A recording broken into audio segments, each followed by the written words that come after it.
AI is thrilling. It's very exciting, but there is a non-zero chance that it poses a existential threat to the human race. So over the next 3 to 5 years, how disruptive do you think it will be? And what are people not prepared for? I think that's an excellent question. So, the future is always hard to predict, and existential is a big word. Existential means no more humans.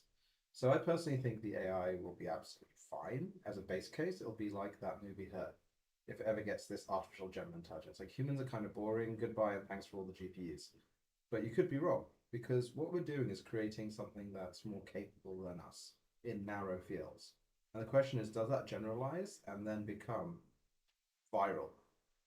We've seen an instance of COVID and that expansion. We've seen programs that can explode nuclear reactors, like Stuxnet and others. Hmm. What happens if you start combining these and you get a misalignment? So it's got a strange objective function.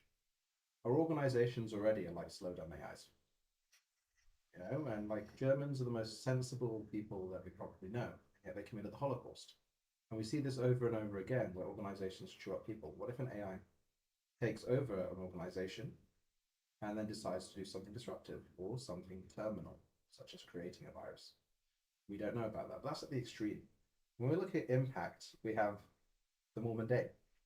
The more mundane is what happens to programmers when everyone becomes a programmer, just like photographers.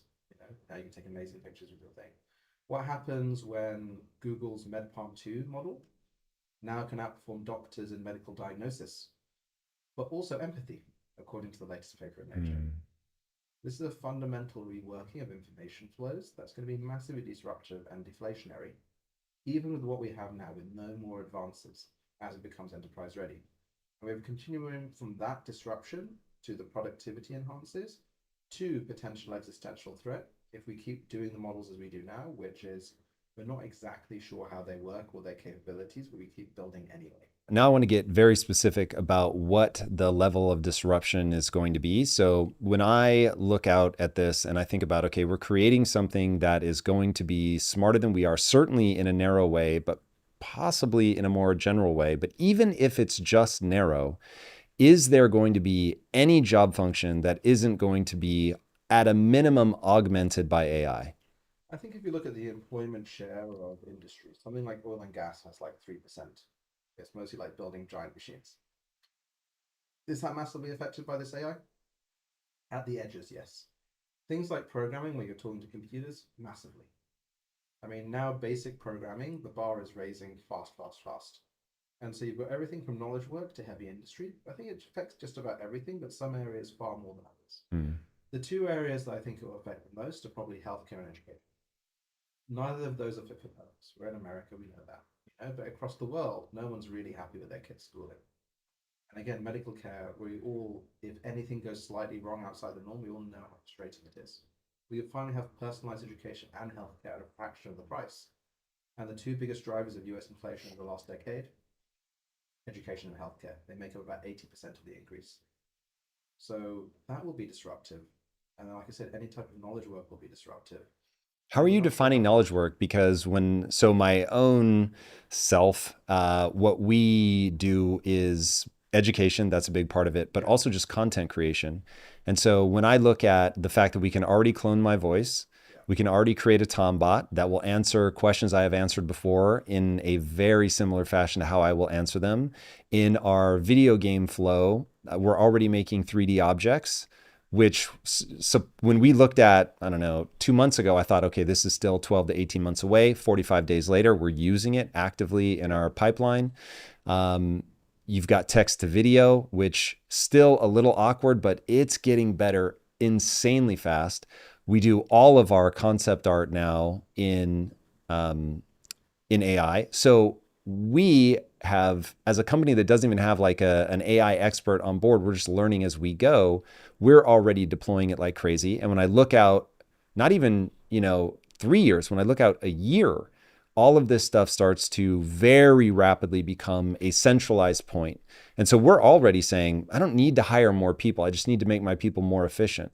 Yeah. And so that an entertainment company didn't even make the list that you just said. So there's a lot of people that I think are going to get disrupted by this that may not be like the most extreme, But how far down do you see this trickling? Anything you can do in front of a computer, basically. Goes away or just becomes augmented? The bar lifts. The quality expectations are higher. AI is not going to replace humans. Humans with AI will replace humans that don't use AI. Because you can see that in your workflows right now. There was a paper by OpenAI where they estimated 15 to 50% of tasks get automated or improved. Hmm. And so, it affects people in different ways. You have a company where you've built a culture and you're building 3D assets. It becomes amazingly more efficient. We just released, we contributed, collaborated on a 10 million 3D object data sets. So by next year, you'll be generating 3D literally live. In a couple of years, you'll have HD movies. We can finally remake Game of Thrones season 8, other such travesties. But the speed of this is something whereby it's happening in every media type at the same time, and it's easy to use. Web3 had some great ideas, but it tried to create a system outside the existing system, and all the money was made and lost at the interface. Hmm. This is just so seamless because there's no friction. Your mum can use this technology. You can use this technology. You don't need to be an expert because it came and was trained from our content and our collective content, as it were. And now it's just easy to implement and use. So I think this is the big differentiator between this and other massive advances because they required infrastructure. The internet, there was the big lift up. You have the consumption period of Web 2 when the cost of consumption dropped to zero. Now the cost of creation is dropping to zero, and humans plus AI can massively outperform humans that don't. It's a forcing function, which means everyone has to use it. Hmm. And this, again, is dual in that it can be disruptive, but it can also create massive value. Yeah, so I'll agree with that. I think that, so I guess let me lay out my whole thesis for you and for everybody listening, because I want to take us through what I think is very real doom and gloom. And I'm not doing it to be a naysayer. I'm Yeah. doing it because I think these are going to be the things we have to contend with. And if people go into this blindly, which I think they're doing right now, I think most people are burying their head in the sand. They are not paying attention to this. And they're going to wait until something really forces their hand. And by then it's too late. Yeah, the way that I put that is this is like COVID before Tom Hanks. Yes, very well said. Everyone's talking about this, your mum's talking about this, but the Tom Hanks and the NBA made it real. Very true. And then we had a very poor response, which I have a feeling will be very similar to what we do now. Okay, so here's how I see this going. I think right now, for the next year, let's call it, it's going to be, you need to learn how to use it. This will be your window to get efficient. Companies probably aren't going to start lopping people off yet. But I'll just say within my own company, so when I think about filmmaking, I went to film school, so I'm very experienced in this flow. And even in a 3D world, to create, let's say, a short cinematic, so it's like a mini movie but done digitally. I mean, you might have 35 people touch that thing from the creation of the assets through the moving of the camera, special effects. You might have 50 people touch that. And if that really does become text to output, now 50 people become one. Yeah. And so when you get a 50-to-1 ratio in certain areas, obviously it's not going to be like that everywhere, but when you have certain areas that go from 50-to-1, take programmers. I've heard you say there will be no programmers because writing code is just a way to talk to a computer. And if you have AI that will interface with the computer for you, why would you ever need to write code? So that's going to steamroll through society. That is just going to mow people over. So again, I'll give them 12 months, but even in my own company, if you're not actively trying to find a way to integrate it into your job function, I'm already looking at you sideways. A year from now, if you're not really good at either documenting how it is completely useless in your job function or showing how you're using it, we will find somebody that can do it. I'll be shocked if a year from now we don't have a head of AI. So 3 years from now, I think this has created a crisis of meaning for a lot of people. And I don't know if you remember that, the whole learn to code thing where it was like, hey, AI is going to put drivers out of work. They're going to be the first to go. And everybody was like, teach them how to code. Now, the way people responded to that always confused me because that was the right answer at the time. Now, knowing what I know about code replacing, not so much. But you have to go learn a new skill. There is no other option other than going on the dole, right? So you're either going to learn something new or you're just going to forfeit your career, basically. So what do you think about that? Do you agree that that is a very real thing that's going to sweep through? I do agree.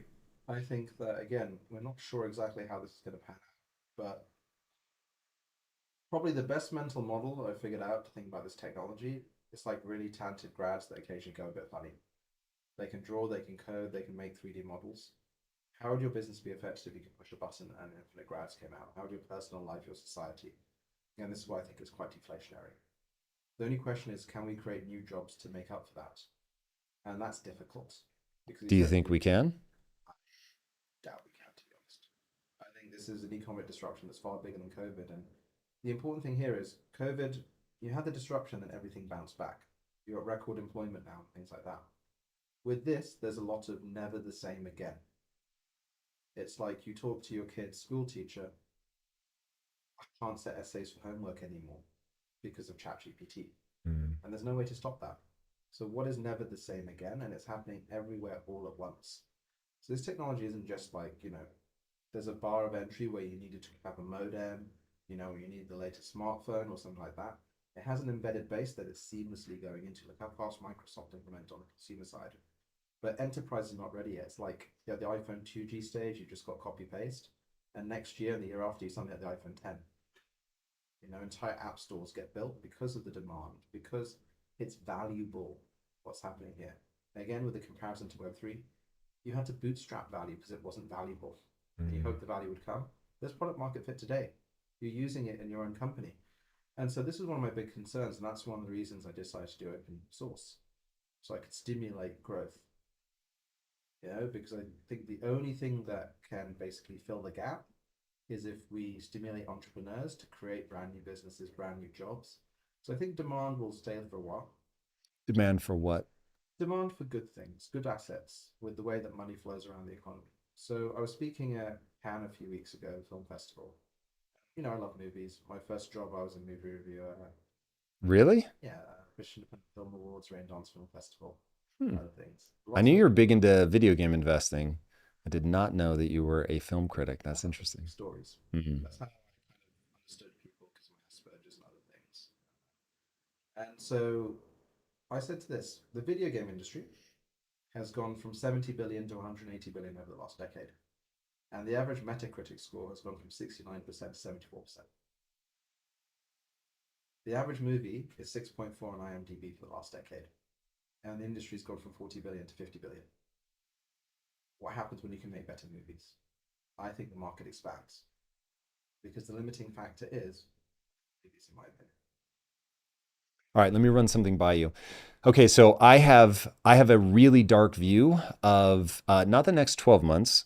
So call it year 2 to year 6. Yeah. So it'll be a 3 to 4 year sort of span where I think there's going to be emotional devastation and probably economic devastation. But even if the economic devastation doesn't happen because of productivity gains, I think the emotional devastation is going to be hard to come back from. And I think that as the emotional devastation sets in, the government is going to try to regulate to protect people's jobs. And there you're going to get like some real weirdness. I also think kids are going to have a junior year existential crisis of what do I do? How do I future proof myself? What does the world going forward look like? I think there could be a massive loss of enthusiasm where a feeling of malaise settles over young people who are just like, why bother? I'm just going to get destroyed by AI. They're going to be able to do it better than me. Okay, so in the movie industry specifically, and this is indicative of a big problem that I think that we have coming, and I think the problems really stack individual and societal. Yeah. So at the individual level, the big problem you're going to have is this massive fractionation of right now, movies are even less now than they were when I was a kid. There's only a few big movies for the year. Now they're going to niche down. If anybody can type out a movie take them 20 minutes to write the prompt and then maybe a day to render, who knows how fast that's going to get. So now all of a sudden you can make a Hollywood quality film for an audience of one. And once you start doing that, now it's what does that do to the industry? I think it erases it. I don't think the industry changes. I think it goes away. There's a few kind of components here, right?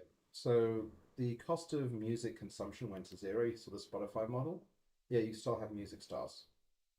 You've got even more crap music now, kind of coming and hitting Spotify and other things, but people rise to the top. Just like you see top podcasters, top other creators, I think that'll continue because people like common stories. Yes. Okay. So this is a very interesting idea. So let's stick with music for a second. Music is still hard to make. It's easier to make than it was before.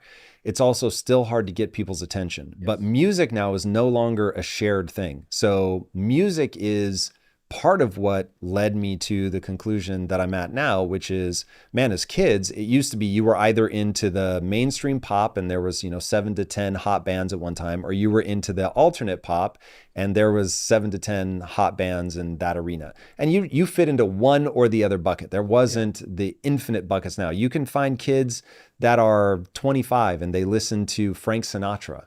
And I'm always tripped out by that. So they don't even have their own sort of shared lexicon of what music they're into. It's all spreading really wide. So it's really wide and an inch deep. Yeah, I think it's really wide and inch deep. And you see the primary methods of monetization are towards merchandising community, effectively. This is the interesting thing about NFTs when they took off and then bounced down and things like that. It was the quickest way to join a community, even if it did have bad incentive design. So, in an era where you can create anything, something becomes important. What that something is, we have to find out now, right? Because again, I think it's some common stories, but I could be wrong. I think the deeper thing that you said was this crisis of meaning. Where is my path forward? What is an American dream? We're quite privileged, those who are probably listening to this and us on here. Most people don't really care about this technology. I think on a survey, 17% of people had heard about ChatGPT last month. How is that possible? Well, a third of the world still doesn't have internet. That's terrifying. Again, like it is kind of very 1.5 million people still use AOL. Like fair enough. So we kind of look at it, but this is something that can reverberate very, very quickly. And then, as you said, there's a sense of malaise because you're not sure what's happening. And again, the future becomes uncertain. And when the future is certain, things are stable, you decide based on risk. You do a probability estimation in your own head. It's the percentage of that, and then you optimize for that. When you're dealing with uncertainty, you minimize for regret. Given these options, what am I going to regret least? And suddenly there are no options. Again, I'm at school programming, and then programming is disrupted. What's it going to be? I'm not sure. And some people will throw themselves in and they'll pull themselves up and they'll become 10 times programmers. Other people won't. They'll be left behind. And so I think this is a real question that comes at a time when, again, being in America, from Britain, what is America? What does America stand for? What are the values? These are some things that I don't think America knows now. You've seen increased polarization from free consumption. And now, as you get free creation and you'll be hearing all sorts of stuff, fake news and more, what are people really going to think? And I think, again, this is a real concern from an individual to community to a societal level, because a lot of people don't have an anchor anymore. That's really scary. So how do you think that we process through all of this? I think that's why we need to broaden the conversation. That's why I'm the only AI CEO that signed both the letters saying we need to take a pause and broaden this. Because, as an example, you And mentioned broaden this? broaden discussion. Get more people We involved. need to get more people involved. We need more points of view because this affects us all. It shouldn't just be a few tech CEOs that control this. You shouldn't have to trust that we do the right thing because our models, we make them once, they go everywhere. Right? Again, what's the R naught of generative AI? It's off the charts, right? We've never seen anything like this. It incubates and then boom, out it comes, Mm. for good and for ill. You get the example of regulation. When we first started talking to regulators, they were like, how should we regulate it? Now it's a question of them asking us, how are we going to keep up if we regulate it? Because other jurisdictions won't. Hmm. What do you say to that? I say you should still regulate it because it has some real dangers and harms, and you have to work to mitigate those. You can't just have a laissez faire approach to this because people will take it and they won't be able to help themselves. I'll give you an example. Meta, Facebook, right? We all know the classic kind of stuff. They had a study where they had a hypothesis 600 that if you see sadder things on your timeline, will it make you post sadder things? So they took 600,000 of their users and tried to make them sadder. Guess what? If you see sadder things, you post sadder things. What do you think is going to happen now that they have generative AI on threads and things like that? And they can hyper target you, hyper personalize it, and whack Scarlett Johansson's voice to tell you to buy soap. It's a dangerous thing, right? What happens to our kids, again, who are growing up, whereby They won't know what's going on, and they have very malleable minds. And none of that is illegal, but I think it's an undesirable outcome, right? And then you've got the bad actors, and then you've got the politicians using this technology, and then it goes even crazier than that. So the answer is I'm not sure. Nobody's sure.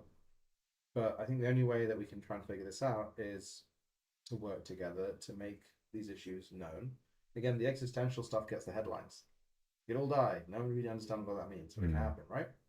Okay, there's a probability of that, but there's some real harms today and real opportunities today, and we have to focus on accentuating the opportunities and getting the harms out there and dealing with them. Yeah. And I definitely want to spend a very extended period of this talk talking about the opportunity and how we capitalize on that. So anybody that's with us now, trust me, we are going to get to that. But I think we're just beginning to scratch the surface of how this goes wrong. And I really want to map out sort of where you think the edges of this are so that then I can hopefully get a sense of what you think the regulatory framework would be. But let me give you one idea that somebody posted today on Twitter, and it really hit me that people are even thinking about the problem in the wrong way. So there was an artist, and he was looking at some post about AI, and he replied sort of angrily that, oh, what people don't even understand is, sure, there's going to be a ton of like instantly generated crap, but it's all going to be bad because there's still a very small number of people that have good ideas. And my response was, if you think that ideas are safe, you're really going to get caught off guard. So going back to the idea of what are people unprepared for, I think they are unprepared for what you were just talking about, where the AI, so the human mind is a prediction machine. It is constantly trying to figure out what does this next movement of my foot equate to? Am I going to stay up, stay on balance? That rustling in the bush, is it a tiger? What is it? If I put money in my 401k, am I going to be able to retire? You're constantly predicting the future, constantly. And whenever that prediction engine breaks down, there's going to be a tremendous amount of anxiety. And also, I think, a pretty big unknown in terms of how it's going to impact society.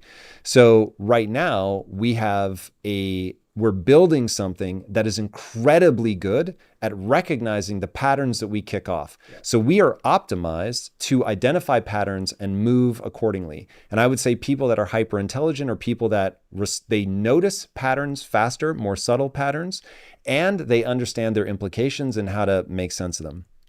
Now we're creating something that's already proven to be so much better at pattern recognition than we are. Just take art. So for people that don't understand how the art is created, it looks at a field of noise. Here are all the possible things that these could be in any of these pixels. And from that field of possibilities, it pulls forth the most likely placement of pixels and colors based on what you type. That's insane. Yeah. So that level of pattern recognition, as evidenced by the art that it can generate, is truly mind-blowing.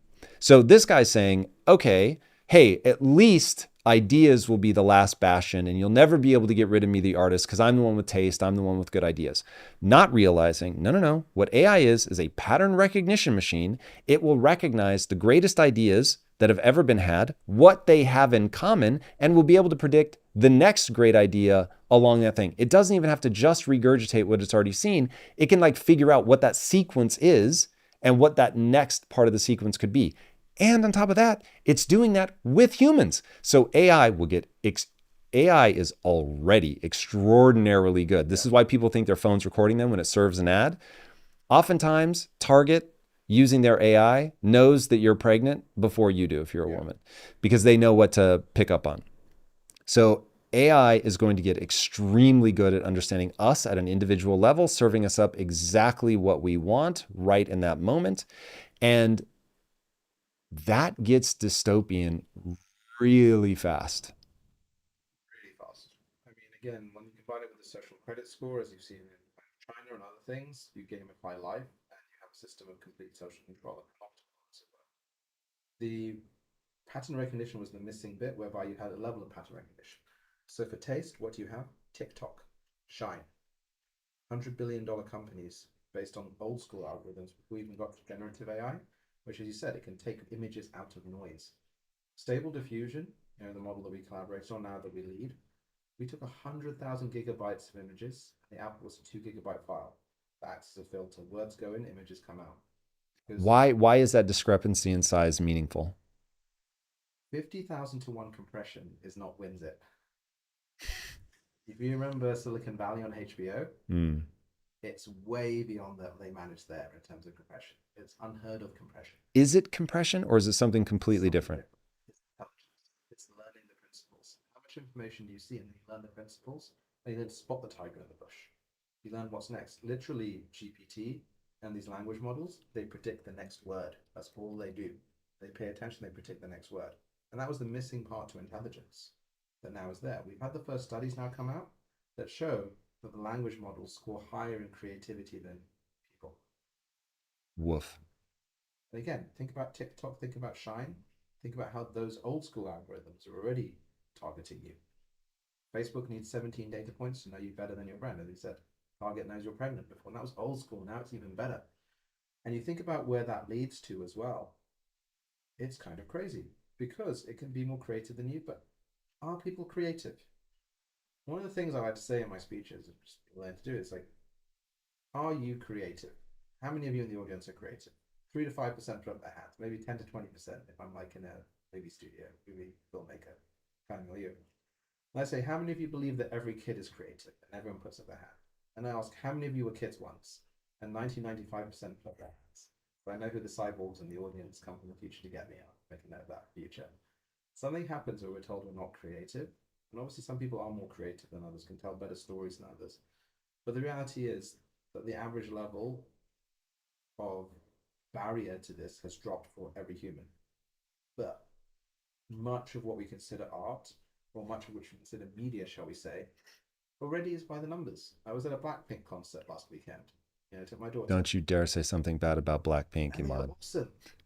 It was an awesome manufactured experience. It was like premium mediocre is how I kind of say it. Premium mediocre? Premium mediocre. That's hilarious. But accurate. Yeah, Nice. I'll give you Again, that. it's massively manufactured. It's entertaining, right? And so much of media is already that. Like true art, true artists, that's something different. Like, is it the medium itself and the aestheticness of it? Well, AI can make something more aesthetic than anything. Can understand the nature of aesthetic. Like, how do you make an image more aesthetic? You say make it more aesthetic. Just like if you use a GPT-4, you can say make this punchier, make this punchier, make this punchier. You can have a letter and then you say, I'm firing this person and I want to make them feel okay about it. And it will redraft it in those terms. Or you can say, I want to drive the knife in, but not in an appropriate way, and it'll do that. And we can literally, anyone on this call can kind of listen to this, can try that now. So I think this is just, as you said, the wrong thing people are thinking about, the wrong model people are thinking about as well. And that's why I always go back to this concept of the really talented grad. Because these models are a couple of gigabytes big. Again, Stable Diffusion, the image model is 2 gigabytes and it can generate any image of anything. We'll get that down to 200 megabytes. GPT-4 is probably 100 to 200 gigabytes. And it can pass the bar exam, it can go to freaking Stanford, it can do whatever. That's That's crazy. insane because it's not compression, like you said. There isn't a copy of all the data in there. Mm. It's figured out the essentialization of these points and it's replicable. This is the thing. To clone Google or Meta, you need to have a gigantic data center. And then much of the energy is in the processing to target you ads. With these, we take giant supercomputers and we pre-process and package the information. So the output is this knowledge filter that something goes in and something comes out. A prompt goes in and output comes out. That's something quite different that I don't think people appreciate. And again, this is where I use the grad example. Push a button and those weights, the file, model, gets replicated to 10, 100, a dozen, a million. Mm. And what happens when rather than dealing with them one-to-one, you have 1,000 of them? So yeah, I want to really understand what you're saying about the grad thing. So when you say that, you say it in a way that's kind of funny or cheeky, but what you mean is a really smart person is now present in that role. we have figured out how to make humans scale. That is what fundamentals. Intelligent humans scale. Yeah, you can listen to instructions. So you look at something like Claude 2 by Anthropic. You have something, the input is a prompt when you type into GPT-4 or Stable Diffusion or Midjourney or something like that. Claude, Anthropic's model, can take 100,000 tokens. It can take a prompt that's like 60,000 words, which is a whole book. Jesus. Yeah. You can give it like the whole of Ulysses and the whole of, I don't know, the Odyssey by Homer, and you can say combine these to make another book. And it will do it and it will work. It can follow instructions really well. Occasionally they hallucinate, but even hallucination is a misnomer because when you compress that much knowledge, like GPT-4 is probably 10 trillion words, 10 trillion, 10,000 billion words in a 100 gigabyte file. It's something else. And so I use the word ground because I want to make it relatable, but it is literally like, imagine if you had a ground in the Philippines, and they're doing good work and they're following instructions well. That's great. But what if you had 100 of them looking after each other's work and double checking? Meta had a paper called Cicero where they took 8 language models and got them to check each other's work, outperformed humans in the game of diplomacy the first time ever. In a year when we have this, before it, you'll just say, I want you to go and look at everything Emad said for the last year and figure out the stupidest stuff he said. So, and the smartest, most interesting stuff, according to what I know, and all of my podcasts, to give answers, to give questions that the audience will really like based on my ratings and based on what people look at through the YouTube videos and things like that and what they're most interested in. And it will just happen automatically. How many graduates will that take you to do? And then what happens when they stop being graduates and you can actually train them up to be like, experienced members of the team? How long will that take? A couple of years.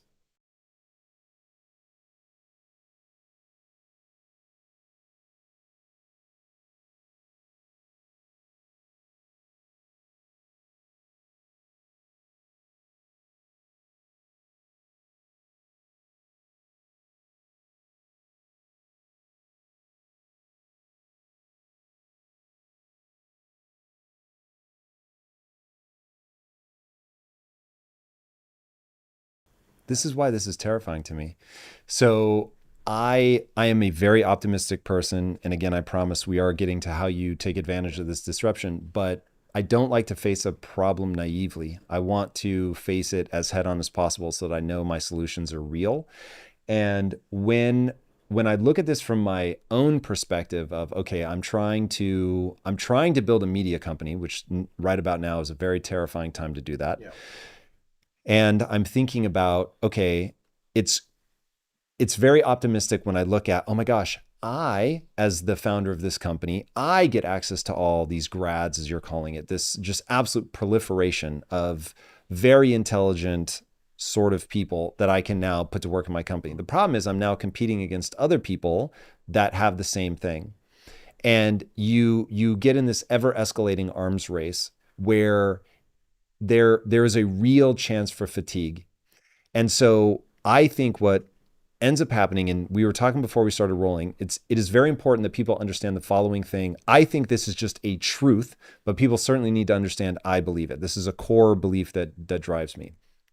That we you get to a point where you need to know, okay, I matter, I'm doing this thing, and that's how I'm contributing to the world. And I need to be in there working hard, accomplishing, getting better, moving towards something. And if I'm not moving towards that thing, then I'm going to have a profound sense of dis-ease. Yeah. And if I'm not making that progress, then I'm really going to fatigue out on something. And so if people are just treading water because they're trying to build something and they're competing against somebody else that has these 10,000 things and it's just constantly changing and I can't predict the future anymore and I don't feel like I'm making progress, I'm just going to back off. Like some part of me is just going to be like, what am I doing all this for? It's like the outsource revolution, right? Where so many jobs were outsourced. And a lot of people felt that way. Like, we'll outsource you to China, we'll outsource you to India, we'll outsource you wherever. And again, it just so happens that there's a computer on the other side of that versus an Indian or a Chinese person. And so we've got kind of a repetition of that, but at ridiculous scale, affecting almost every single industry that's intermediated by a computer. And so this will cause, as you said, a crisis of confidence to many. And it impacts white collar workers, not blue collar workers. It flips, I think, the global order to a degree as well. Because here in the West, we've maxed out our credit cards. We're going into deflation, I think, coming off high inflation. And all of a sudden, we can't print our way out because we just printed the last of our money for COVID. Whereas in the global south, what you have is this technology can cause them to leapfrog, just like they leapfrog to mobile, missing PC completely, to intelligence augmentation. Why can't we print more money? Well, because kind of we're just coming up to a limit of what's literally mathematically possible, given the debt to ratios and others. We can continue, but it's But kind of pushing. if you're deflating, then because so here's my layman's understanding, but this is something I've Yeah. really looked at. So I'm a pretty educated layperson at this point. Uh, Inflation is largely, some people will say entirely, but I'll say largely, a function of how much money you're printing. For people that are new to the idea of printing money, it's government approved counterfeit. So the Yes, it is. government is allowed to print as much money as they want, but they're literally just making it out of thin air. They're adding zeros and ones to a database somewhere, and money finds its way into the system. Beyond the scope of this conversation, but there is no theoretical limit to how much they can print. Now, what you run into problems is the hyperinflation of the currency. But if you're saying it's a deflating currency, which actually makes sense to me given what we're talking about, then printing seems to make a lot of sense, seems to buy me more room. Eventually. So what's going to happen is that you've got a decrease in inflation now because of base effects. So we're going into a bit of macroeconomics, Yeah, and let's then you'll go. probably have a bounce back next year because you've still got a lot of inflationary pressure, and then the collapse occurs Why? because that's when the job losses start hissing. And the question is, can we create enough on the other side? We're going to have a productivity boom from And do you think that companies, job losses are coming from AI or some other force? from AI, and from other forces as well. Again, what we've had is a sugar rush post COVID, a good strong economy as all of the excess savings go back in. Because if you look at excess savings, people saved up a lot, and that's almost now depleted. By the end of the year, the excess savings will be depleted. Hmm. You've got some hangover effects from inflation, then you move into deflation the year after. And then it's a political hot potato around printing more. Because this isn't, again, like COVID, because what happens is the job losses just start and they just keep going. It's not like you had a 2008 crash or you had a COVID where everyone kind of suddenly going. It's a bit like boiling a frog, you know, or a lobster. It's just going to start and then it's going to accelerate and then it's going to be like, at what point do you take the big fiscal action? It takes a few quarters of the economy actually shifting. So this is all a lot of hypotheticals, right? Hmm. But the bottom line, I think, is this: the nature of US society, Western society, will change. I think the biggest adopters and fastest adopters of this will be the global south because it allows them to create value. It allows them to financialize. It allows them to take a big leap forward. And so I think that's got some huge implications geopolitically and others, but a lot of upside as well, because I think you can solve a lot of the world's problems with this. But it's so messy because fundamentally it comes down to what you said. As humans, we're trying to figure out what comes next. Hmm. Suddenly having a computer that can do that even better. As humans, we're storytellers. We're made up of the stories that make us up. You're a filmmaker, as a film reviewer, all these kind of things. This can tell better stories. And that has such a big effect on our societies that none of us can really wrap our heads around it. Like, I've got a background in economics, management, a whole bunch of different things. I can't wrap my head around it. And so we're just going to have to see how it goes and then try to mitigate. But nobody's got answers to this. And in fact, as you said, most of the people aren't asking the right questions. Yeah, you have said that the shit show happens next year. I have a feeling that what you were just talking about is what you mean by the shit show. That we go deflationary Towards the end of the year, yeah. So, towards the end of 2024. yeah, we've got like a burst of productivity enhancement, and then you start seeing job losses, you start seeing question of meaning. You've got the US election next year. My God, that's going to be awful. Yep, terrible fucking timing. Well, I mean, what you'll have is the week before the election, fake videos appearing everywhere, and they'll say the same things. So and so has a brain infection or something like that, and they'll be identified as false, but it doesn't matter. It Hmm. still discourages people from polling. But then, what do elections look like by 2028 when this technology is in every single pollster's hands?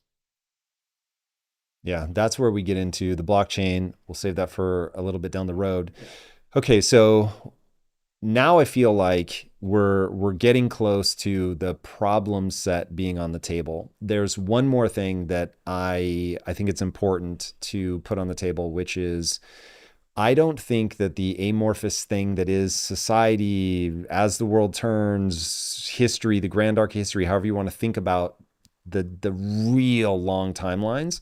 So even if the long arc of history bends towards improvement, which I think it does, and think it still will, I don't think it cares at all for any one period of time. And that unimaginable amounts of human suffering happen routinely throughout our history. And I have deep concerns that if we are not incredibly thoughtful, that this will be one of those moments. And I look at what's going on in France right now. I think it's dying down. I can't tell if it's dying down or the coverage is dying down. Yeah. Hopefully, it's actually dying down.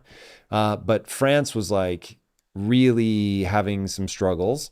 And if something like that pops off over, not in any way, shape, or form to make light of what happened, but it isn't mass joblessness, which is going to have a far wider impact. What happens when you have that and it's global? I think this is the thing. It's every government has, every education minister in the world has to grapple with why can't I set my set kids essays homework again? Have we ever seen anything like that before? So quickly? Hmm. I don't think we have. And so you could see this literally parallelized around the world. Or not. We're not sure what really kicks off some of these things. Like right now, we've got the Screen Actors Guild kind of protesting. Today we just had a couple of actors leave Oppenheimer. Part of that's monetary, but already you're seeing AI fears like front and center. You wouldn't even have thought it 6 months ago. What's it going to be like in a year when you can generate, or two, when you can generate whole movies, and then just describe how you want it done? It's Hollywood level. Hmm. It's really difficult for governments to react to this, to adapt to this, when, like in the US here, we're still reacting to Section 230 on the internet. They're just getting to go to the internet, all of a sudden AI just comes and sideswipes things, right? And I think, again, the only way to do this is if you can create brand new jobs quicker than anything. This is one of the reasons, again, like I said, we focus on open source. It's why you need to have things like regulatory sandboxes so that you can experiment and try, and you need to stoke innovation because you'll never get an innovation phase like this either.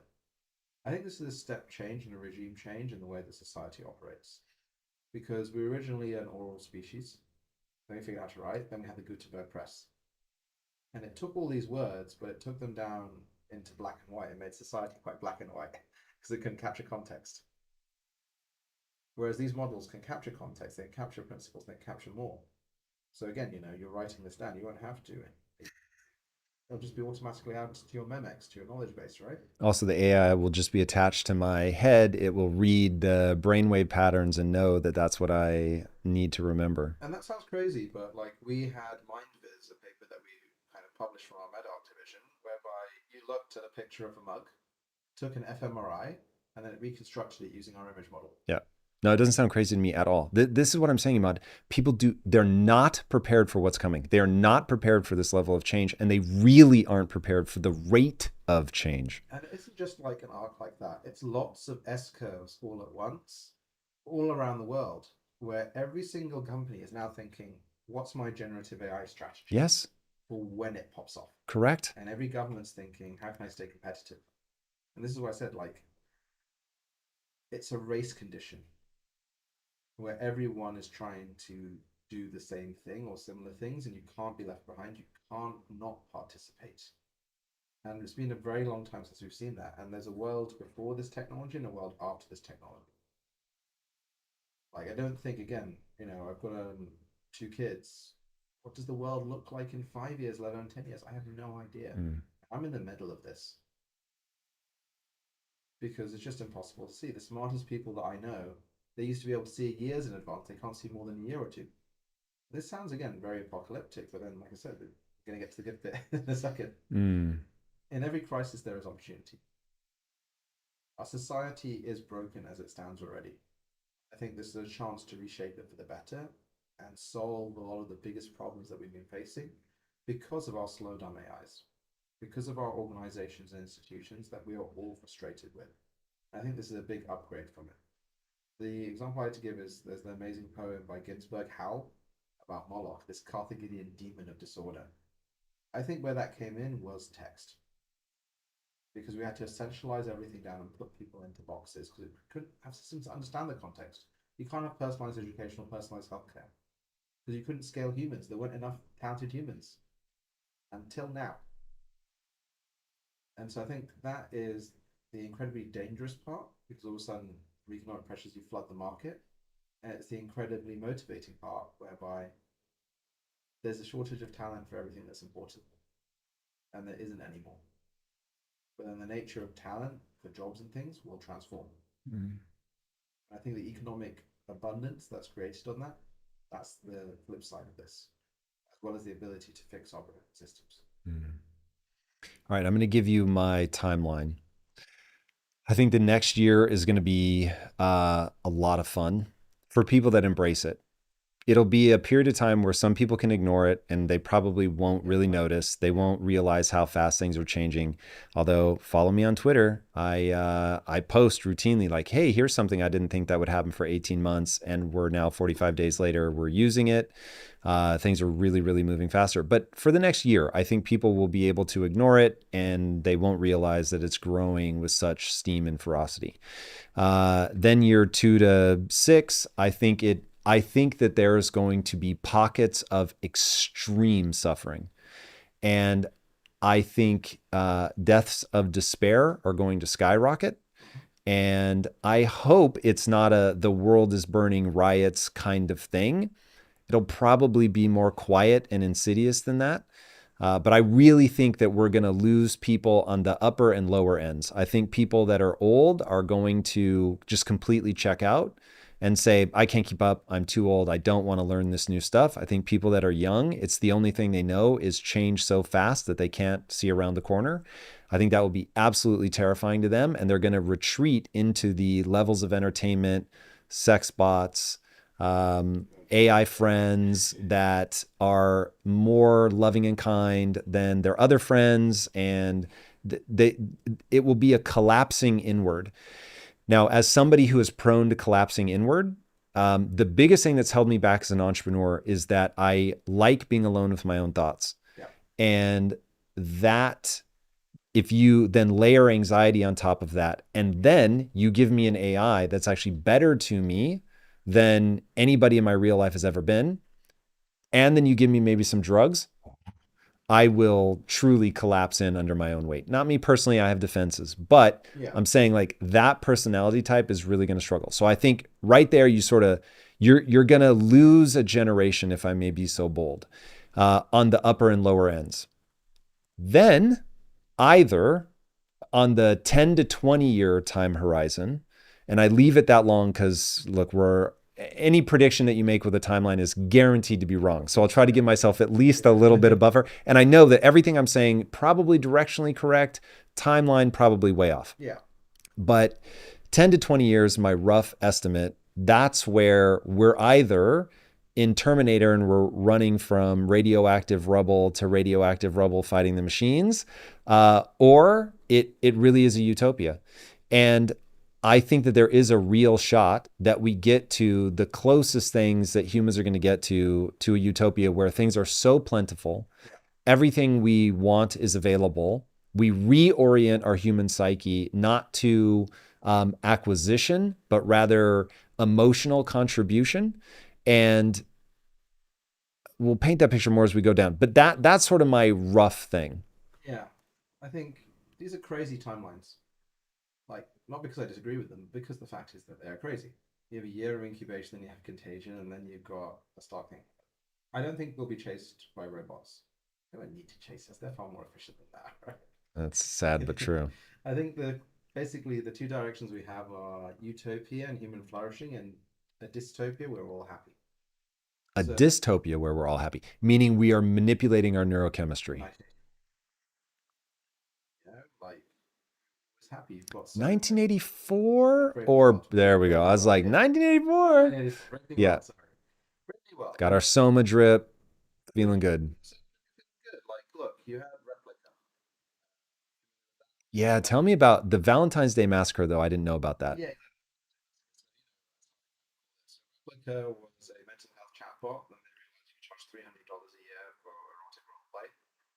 That had to be internally a rough transition. Hey guys, I know we founded the company on mental health, But but you can ask them. 14th of April 2023, they turn it off.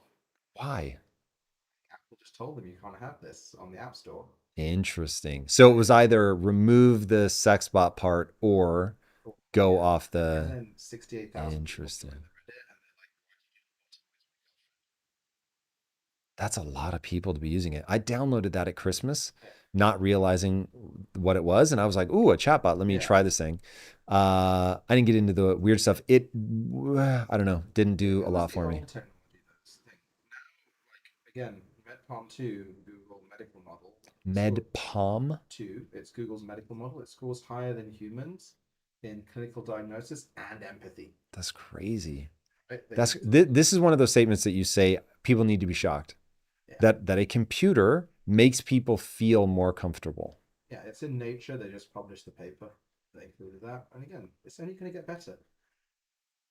What if you have a voice that you add to it that really understands you and it's, so empathetic and things like that? Do you ever see that Washington Post chart of males under the age of 30 in America who've not had a sexual partner by the age of 30? Mm-hmm. It was 8% in 2008, then it went up to 27% in 2018 or something like that a couple of years ago. That's a straight line. It's literally a straight line. This is kind of what you're talking about. Like, But I was what talking, happened? I think people need to understand because I this think it's the is iPhone and indicative. the Pornhub, Correct? probably a combination of those two. You put a computer in the hands of young men and let them see naked females more in a single session than 100 years ago they would have seen in their entire lives. These are not small changes, and they have huge neurological implications, especially in the years of brain development. Yeah, and this is why it's so important to shield our kids at this point because the influence is going to be insane. Like, I was having a discussion with a very prominent technologist, and he's like, "Yeah, I'm pretty sure that my child's first crush is going to be an AI." Guaranteed. Guaranteed. For most people, it was actors, so we're already prone to that unattainable, distant thing. Now it's in your pocket, It's in your pocket. It's always with you. It's always kind getting to of know there. you. Again, as you said, a lot of part of society like to draw in on itself as a result of that. That is a bit dangerous. Do they then go out into the streets? Are you seeing a Butlerian jihad kind of thing, like in Dune? I don't know. Larry and Jihad? In Dune, there was this concept of the Butlerian jihad, where as you had autonomous AIs, Larian. Butlerian, yeah, Got it. Yeah, yeah, yeah. they rose up against them and said, "No more AI That's right. The agents." book opens with that, right? That you Yes, can never again make a human like AI, something yeah. like that. This is kind of a thing, extension of the Luddism kind of thing. But most people will be happy with their AIs Mm, because their AIs actually listen to them. I use GPT-4 as a therapist. I've got a therapist too because this is hard. Why? Because it never judges me unless I tell it to judge me. mm. Do you And tell it to judge you sometimes? sometimes you're Do like, you really? give me some positive, constructive feedback. And it will listen and give positive, constructive feedback. Did you give it a personality? Did you have to like imagine you're a therapist that's like Yes. You give it the instructions and it just adapts. And then you give it the things. You opt out with GDPR from it training the model further because otherwise the model will be even weirder listening to my complaining. And it will come back to you with whatever, and soon it will be able to talk. hmm. And it will have full vocal control. And these models are proliferate at that level because you're not stopping. Models are just going to get better and better and better. So you've got this crisis, but maybe it'll be insulated. But I think, again, if you look forward, like after the incubation and the contagion and the spread kind of phase, there are only two paths here: complete control by existing structures and Star Trek Utopia. I think those are the two options that we have because organizations look at this technology like, this is really cool. We can optimize our objective function to sell more ads or to control Hmm. the people and kind of keep them going. Do you really trust politicians with this technology? No. Even if it is an arms race. Because again, you won't know what's going on because do you have the defenses to defend against what's coming? Personally, for your kids, for this, for everything, we've already had the social media age. It wasn't really social much of the media, right? This is something new that's coming now, where you can't tell this from a human except for the fact it's better, it's more convincing. And you can use that to create a human colossus and solve all the problems of the world, and we all come together. Or you can use that to get everyone into their basements, and cut off from the world. Hmm. All right. I want to paint a very beautiful story for people, and I want them to understand. Look, I don't think this is a completely controllable thing, but you said earlier that there's opportunity in any crisis. And I will say that the biggest opportunities come in moments of disruption. Yep. And the reason I want to lay out the problem set is because I really believe that certainly at the individual level, if you're thoughtful enough, you are going to be able to navigate your way through this. So, dear listener or watcher, if you're here on YouTube, I'm telling you right now, if you're thoughtful enough, you will get through this. And you have a chance to get through this better than when you started. But you have to be aware of what the dangers are. People have to really lay things out before them, look at them so they know, okay, this is how I'm going to isolate myself from this potential problem. This is how I'm going to avoid this. This is how I'm going to leverage that. Okay, your story is one of the most incredible stories of how one uses AI. You have both a personal example and then obviously as the founder of Stability AI, is obviously incredible. But talk to me about your son, because this was when AI was a lot less useful than it is now, and it was still life changing. Yeah, so 12 years ago, my son was diagnosed with autism when he was 2 years old. It's very, very severe. Scratching on walls and his fingernails bled. And they Jesus. said there's no cure, there's no treatment. We don't really know what causes it. Anyone on this call, kind of this on this listening, knows that's kind of the case. So I was a hedge fund manager at the time. I was lucky enough to kind of be one quite young. I was like, well, I've got to do something about it. So I switched to advising hedge funds and then building a little AI team and doing AI with old school AI, natural language processing, to analyze all the autism literature and what could possibly be a cause. Now, is this scientific? No, it's an N of one thing a father does for his son. We'll be publishing some of the results of it soon. But it focused down on GABA glutamate balance in the brain. When you pop a Valium, your GABA goes up, you chill out. When you got a glutamate spike, that's when you can't focus and your legs tapping all the time. And there are multiple things that cause it, but a lot of kids with ASD seem to have that. There are some papers around that, etc. Because how could you focus if you're in that condition all the time? So you can't learn to speak, you can't do that. So it was, how do we reduce this through drug repurposing? Built a knowledge graph based system to do that and figure out which drugs could potentially help reduce the glutamate, help increase the GABA. How are you using AI for this? So this was kind of the mass natural language processing, looking at all the literature. Because the same treatment would make 30% of kids better and 30% of kids worse. And so it's trying to figure out the outcome was the same, a cold is caused by lots of different things. Mm. But the thing that caused it could be so different. And so conventional medicine and medication kind of failed that. So I worked with neurologists, worked with other psychiatrists and others, and tried different medical combinations of off prescription drugs and other things to try and make his brain calmer. So then he could use applied behavioral analysis and others to reconstitute speech. And he ended up going to mainstream school. I think it worked. It's I told people about it, and miraculous. they're like, "You're not a doctor." It's like there's That only was the response? look, with anyone who's listening to this, like, am I saying I have a cure for autism? No. I'm saying I'm a dad who tried my best and I saw results. But in order for something to become medicine, you actually have to go through a proper process. So for me, that was building language models. That was making everything in the right structure. And then we can organize the world's autism literature and making it accessible and useful. Any parent or anyone, you may have someone in your family that has a neurological condition, Mm. Alzheimer's, this. So many people around the world have the same problems. Wouldn't it be wonderful if they could just find what the latest knowledge is and also the things that could work and have a holistic approach to this?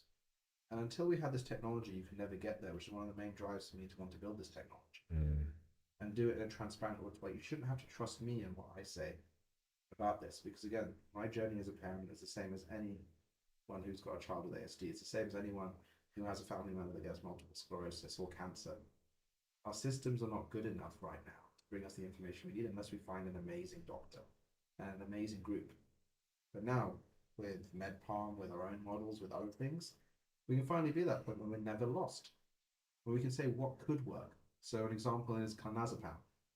It's prescribed at a 1,000 microgram dose for anxiety. At a 5 microgram dose, my son could sing because it And he potentiated, was nonverbal. it was nonverbal. And at 20 micrograms, it stops working. It's $6 a year intervention. Hmm. Because this is the way that neurotransmitters work. So like when you pop a Nitol antihistamine to go to sleep, right? What it does is it floods a whole bunch of your neurotransmitters, including the H1 neurotransmitter. And that's the one that makes you sleepy. But then other ones give you dry mouth and other things.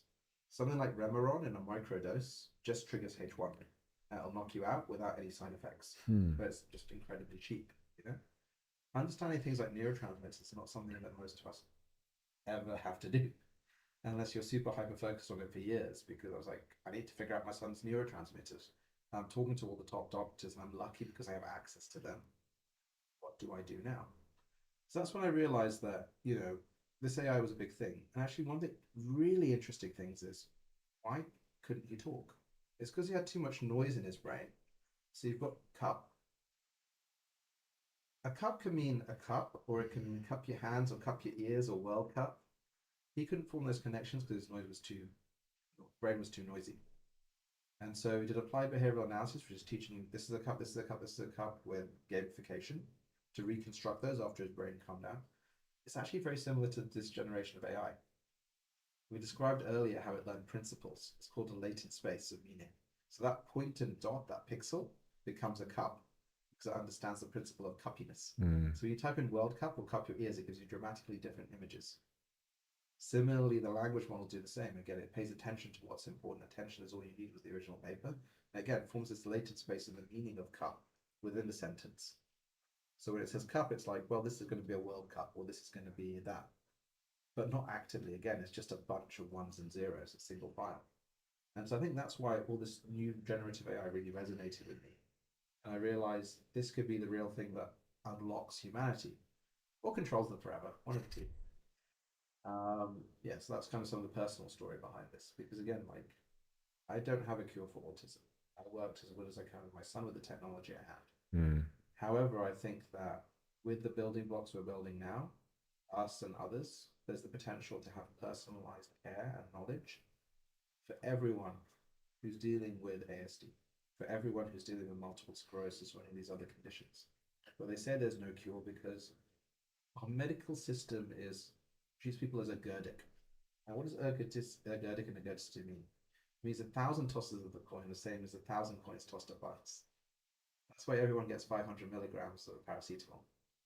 It's why a lot of people have a cytochrome P450 abnormality, kind of mutation in their liver. It means you process codeine into morphine quicker, or fentanyl into death. Yet we don't do a basic genetic test on that. Because our system has to treat us as numbers, because we could never scale intelligence. We could never scale expertise. So, like I said, that's the story behind that. Yeah, see, this is where this starts to get interesting because I think about this a lot in myself. So I can paint the nightmare scenario of somebody collapsing inside of themselves, having AI friends instead of real friends, and how quickly that can get distorted and become a real problem. And yet at the same time, I'm building exactly that. And the reason that I'm building that is because of the promise of AI and the incredible things that we can do as we begin to recognize more patterns and figure out, okay, where does this really go? So my wife had a tremendous health bout. It's been a while now, thankfully, but at one point I was afraid she was going to die. Her fingernails were breaking, her hair was falling out, she couldn't eat. It was just really, really, really bad. And it ends up being her microbiome, but of course it took forever to diagnose that was a problem. She was about to get immunotransglobulin transfusions. Yeah. And I was just like, something's wrong. I don't think this is the right answer. I don't want to do that. Let's stop. Let's try to figure this thing out. And so we pump the brakes. We start researching the microbiome, looking into that, testing things. And the thought of having AI to be able to say, okay, let's take genetic data and read the genetic database that's ever been collected, all of that. Let's look at all the different foods, responses, match all that together. And if you can get that level of pattern recognition, and now you can engage AI, I think because part of the problem is your microbiome is changing daily. It's probably changing hourly. And if you were able to track all of that and say, okay, with your genetics, with your current state of your microbiome, here's exactly what you should be eating, maybe even with nutrients from food grown in that area. Like it really may be that specific. And when you can find patterns in that sort of insane level of data, now you've really got something. And that's but one of the many areas where I think that this could be utterly transformational. Yeah, I mean, like right now, the AIs are know-it-alls. They know all gadgets, but you have specialists. You'll have a nutritionist AI. You will have a microbiome AI. You will have a personal trainer AI. Like, why was Peloton successful? Attracted people shouting at you. You know, we could generate that now. Everyone suddenly gets that personalized to them. Mm. But more than that, it's not just the information being in this tiny model. You have retrieval augmented models and other things, which means these models now interact with existing data sets and knowledge sets. So you use something like Perplexity AI. It doesn't only answer your questions with GPT-4, it gives you references. So you can say, what about Emad? And it'll link to all of the things as it gives individual stuff. But this will only advance from here. So you can dig into as much depth as possible that you want with a whole team of people around you, even if you're by yourself. So you should never be alone again Mm. in terms of you can be connected to people like you in the same problem as you. We can build better teams, and all the information of the world is at your fingertips in a way that it was never before, including your own private information. So, like one of my favorite apps, it does use some battery, is Rewind AI. It Oh, takes a no. screenshot of your MacBook screen every time it changes and OCRs it, Mm. and then it gives a timeline. So I can type in impact theory, and it will look through everything that's ever been on my MacBook screen. It's all stored locally, and find where impact theory is on YouTube, or there's a picture of this mug, and it shows it in a timeline, so I can go back and I can see what I looked at before or after that. What? Wow. So you can map your own sort of connective trees with whatever. Everything you see on your screen stored locally with an open source language, it creates the memex, and it sees what you've paid more attention to versus less attention. Again, the dystopian versions of this. Hmm. I'm talking about the utopian version, which is ADD me can finally remember what I was doing, what I was looking at, the context, search tree as I was searching all these different things, clicking from place to place. Hmm. And then you can set agents to go and recreate that journey and search all the other stuff that you didn't search. This is really positive because, again, how much of our life is done searching for knowledge, searching for information that's relevant to us? Hmm. Talk to me about the paper Attention is All You Need. I've heard you and other people bring this up multiple times. I haven't read it, but this is like the big breakthrough. Yeah, this was the 2017 paper by the Google team, all of whom now have Google. And basically, what it was is that classical big data took big data and then Facebook extrapolated it so that when it found 17 pieces of information about you, it could target you with ads. That was the classical big data thing. Hmm. They even create shadow profiles of you. So when you go on Facebook, they actually got a shadow profile that they connect to your real profile. What's the shadow profile? Like it's like, what if there was a Tom on YouTube on Facebook? Uh huh. Because there's all these connections to this unknown person, and then it just fills you in automatically. That's why it figures out your preferences so quickly without Huh. listening to you. So attention is all you need. Said that not all data is important. You need to pay attention to what is important in a sentence, what's important in this time series, because that's the nature of being able to spot the tiger in the kind of thing. That was the missing part. And so the transformer architecture that came from that, and we have different architecture now, is what led to GPT-3 and others general Why is purpose it called transformer. transformer architecture if what it's doing is pinpointing what's important? Why not important architecture or Well, pinpoint again, architecture? attention is the mechanism that it does to kind of transform the information, tokenize it, and then figure out these latent spaces of meaning. So are the tokens the important pieces? The tokens input, that's how you take a word and then you split it up into its constituent parts, and then you try and figure out what the most important part of it by doing pattern analysis at Hmm. ridiculous scale. So something like a GPT-4 would use probably from the kind of things on semi-analysis that have been leaked, if they're correct, it uses a supercomputer 50 times faster than NASA's fastest supercomputer for like 3 months. It uses like 20, 30 megawatts of electricity. Whoa. 10 trillion words go into that, and it figures out all the connections between them and what generally comes next. So what it does is just literally figures out what word comes next. So this was a big breakthrough because what it meant is that you didn't have to have hugely complicated big data algorithms. You just needed to have very large compute scale. And so compute went exponential, and then you just threw more and more GPUs at it, and it figured out more and more things. And as you scaled, it had more and more emergent properties, which surprised everyone. Do you know who John Nash is? Yeah. This it sounds like that. So John Nash, he unfortunately was schizophrenic, but he's the guy from A Beautiful Mind. For people that don't know, watch the movie Russell Crowe, fantastic movie. And at one, he obviously doesn't know he's schizophrenic, and he starts seeing patterns in everything. Yeah. And it sounds like that this thing is, whatever the human brain, whatever algorithms we have running that allows us to very quickly suss out what's important, that it's doing that, but at an extraordinary high Yeah, level. you have to remember, like, there's a saying, all intelligence is compression. You take everything you've listened to this, you only remember a few things. Mm. And the whole of computer science is based on information theory, or Shannon. And if I was to summarize it, information is valuable only if it changes its state, or as much as it changes its state. So if listeners are listening to this, they don't take away anything. This is a useless thing, or maybe they just put it on the radio because they like hearing your voice or something like that, right? But if they take something away from it, then it's valuable. You've had a good use of your time. So you start seeing patterns in everything. But one of the things that, again, people I think misunderstand with this technology is GPT-4 is not a program. Stable diffusion is not a program. It's a large amount of text, images, etc., where the output is a single file of ones and zeros. It's like a filter.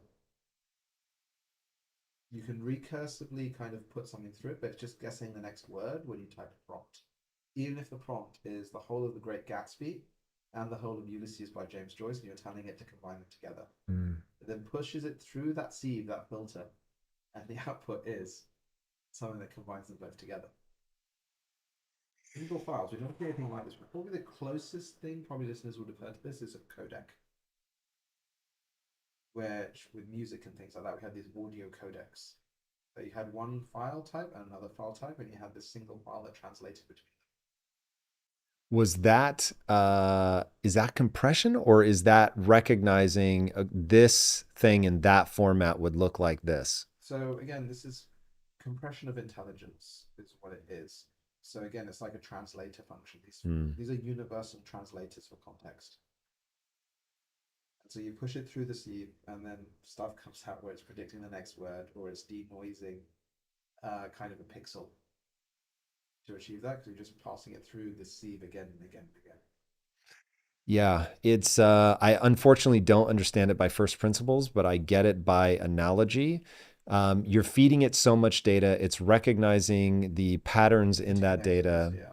and it's able to say, okay, this is the like, all right, this is written in the style of Stephen King. This is written in the style of Hemingway. So even though they're using the same language, their vast majority of the words are going to overlap, but there's different patterns, rhythms, even different subject matter presented in a different way, tone. Except for the fact that it's not actively doing that. It's like a mega sieve. And depending on the words that you put in, the words that come out are different. Hmm. So it's literally Is the sieve the prompt of write it in the style of Stephen King? that's what goes into the sieve, that goes into the filter. So what is the filter? The filter is this compressed knowledge, The the principles, because it's principle. not actually compressed knowledge, right? It's Yes, principles. principles. Yes, principles. So it would be like a really good book of principles, Mm-hmm. except for it's compressed way beyond a book ever was. Because a book is a compression of information. And that's why it can kind of do this, because it looks at books, it looks at articles, and they're all compressions of information. To write an article is a huge endeavor that then comes out with something where they're trying to convey a few things. A book is an even larger endeavor. And so, again, it's very difficult to wrap your head around.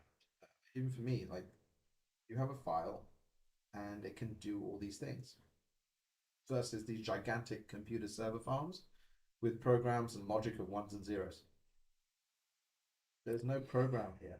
Yeah, and it's important for people to understand that even so, first of all, the AI scientists that are building these things do not understand how this all works. And even if you ask ChatGPT 4 to explain how it works, it doesn't know. It doesn't, no one's quite sure exactly how we're getting all these emergent properties. Hmm. And it's constantly surprising, like, oh, now it can add. And then you start tying it together so it goes through this file multiple times. It shows more and more kind of agentic activity.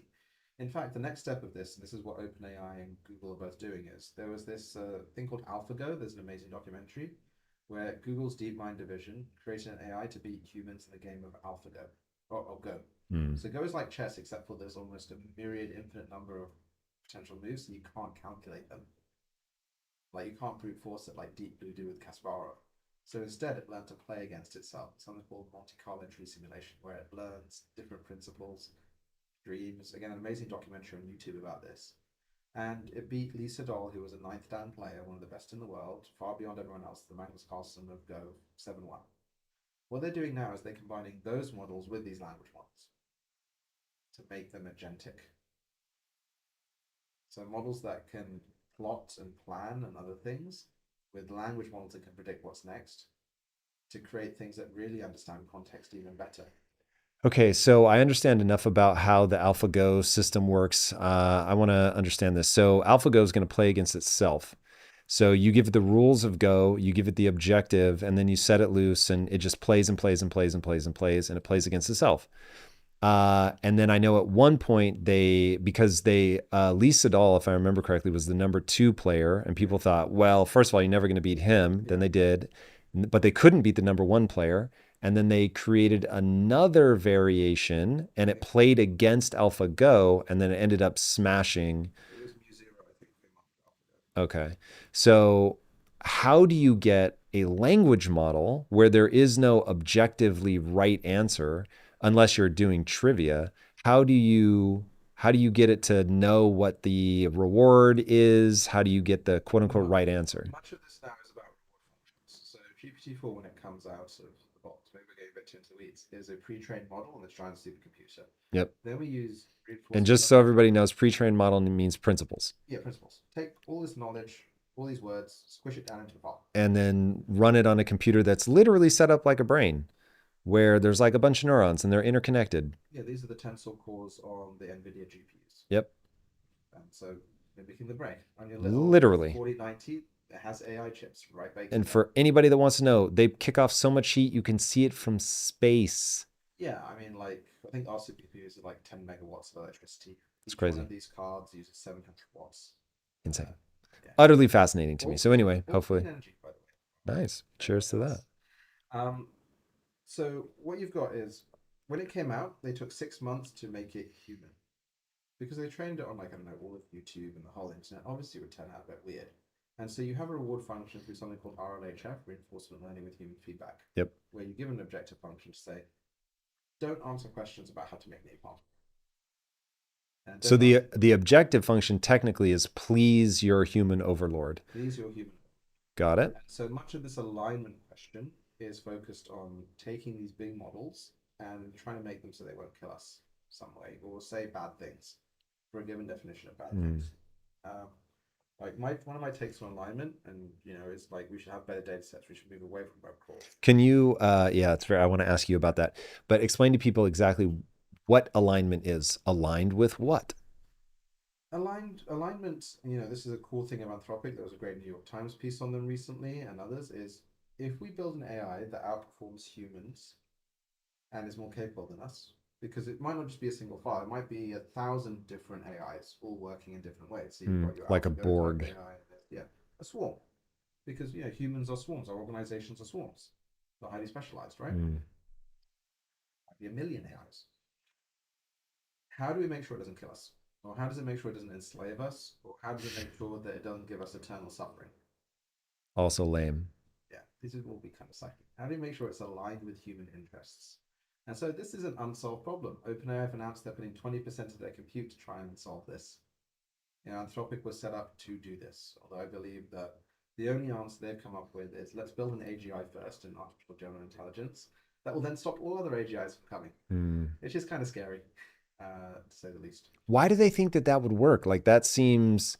So Elon Musk has likened AI to a demon summoning circle, and we're all just hoping that the demon that comes forth is going to be kind, but we don't know. So, yeah. Words in their to AGI post, they say this could be an existential threat and wipe out humanity and democracy and capitalism. But if we don't do it, someone else will. This is part of the unpleasant race condition. Again, it gets the headlines. I think I'll Mm. probably be okay. But with the way we're going right now, you're going to go from two companies being able to build this technology, or maybe three, including Anthropic, to 20 or 30 in a year or two. And what's the odds that they all do it properly and align this technology properly? I think Yeah. it's pretty low. What's the odds that if we train it on the whole internet, including the whole of YouTube, because we don't have enough tokens, not enough words to feed into it, that it'll turn out a bit weird? Very high. So it took 6 months to tune it to being a human GPT-4. And then Kevin Roos in the New York Times is like, "Hey, how you doing?" It's like, "Leave your wife and come and join me." Whoa. I was like, "Oh wow." Bing came out a bit weird when it first kind of had GPT-4 in it.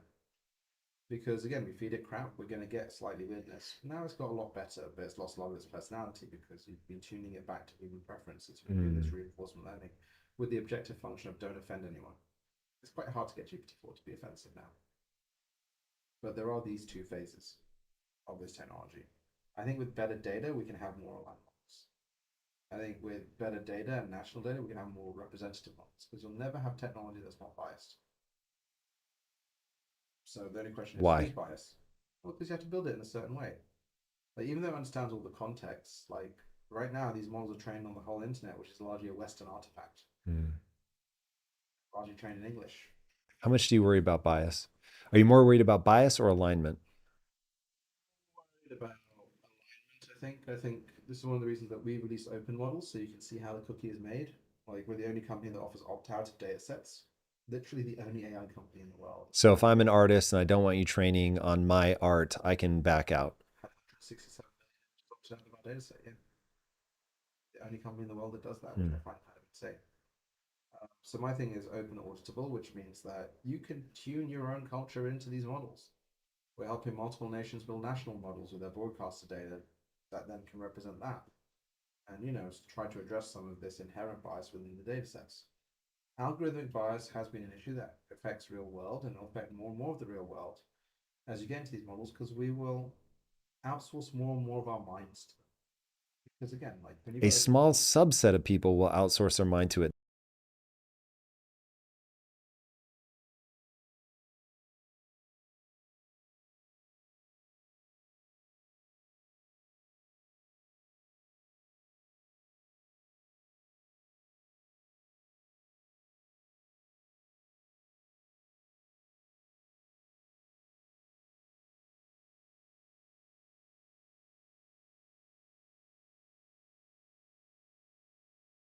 So in the near term, I'm way more worried about bias. In the long term, I bias is not going to lead to an existential threat, yes, but alignment can. But let's talk about bias for a second. So I am very uneasy about how rapidly bias finds its way into this stuff.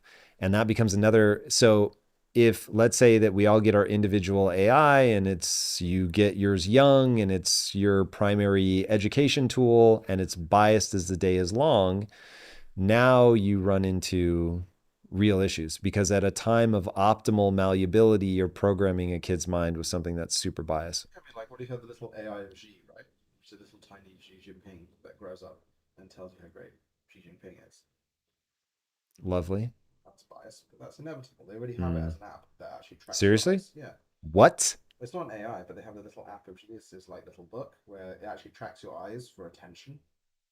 Like, are you actually looking at this? Does this feed into the credit score? I'm not sure if it's being hooked up, but of course it will be. Why wouldn't you? This is so It's scary. insane. So look, I thought, we were on the happy part. Now we're back to that. But But that's the really terrifying. And when you have a state that is not interested in any individual, collective. yeah. So I don't know if this is true, but I saw a headline that said in China now, the phone will alert you if somebody with a lower social credit score than you is calling you. And it warns you if you answer this call, it will lower your credit score. That's effective, isn't it? I Yeah. mean, even if it isn't true, again, it fits the objective function of perpetuating that particular system, which is not necessarily our system, but systems around the world shift. Mm-hmm. So this is why you have an inherent bias. Whose bias is it? Who's the one who creates the AI nanny? Is And this what why you're part? doing things regionally?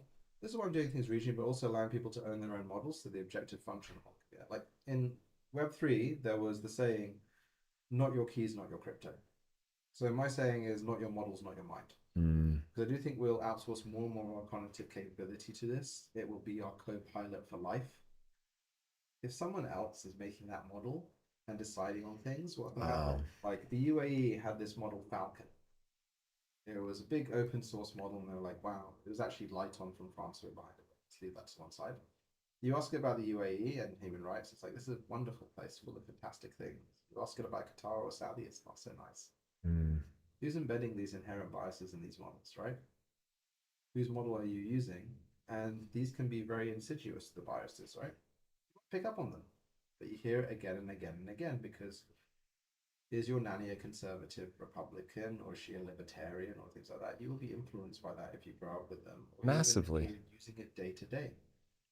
Just the way it's speaking, the way it's thinking, Mm. the way it's recommending stuff, which goes far beyond a Google Maps or something.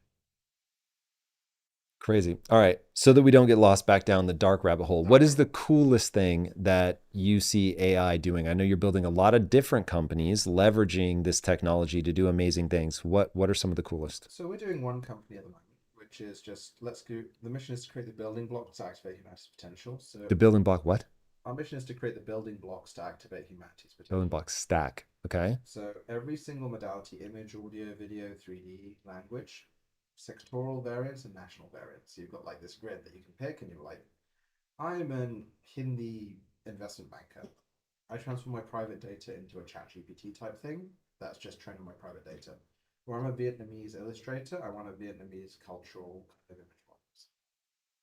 And then you can bring your own stuff to it. That's Mm. kind of my goal, which is to enable other people to build on top of what we're building, like layer one for AI effectively, but open models for private data. Whereas the other side is proprietary models where you only be able to send a certain amount of data.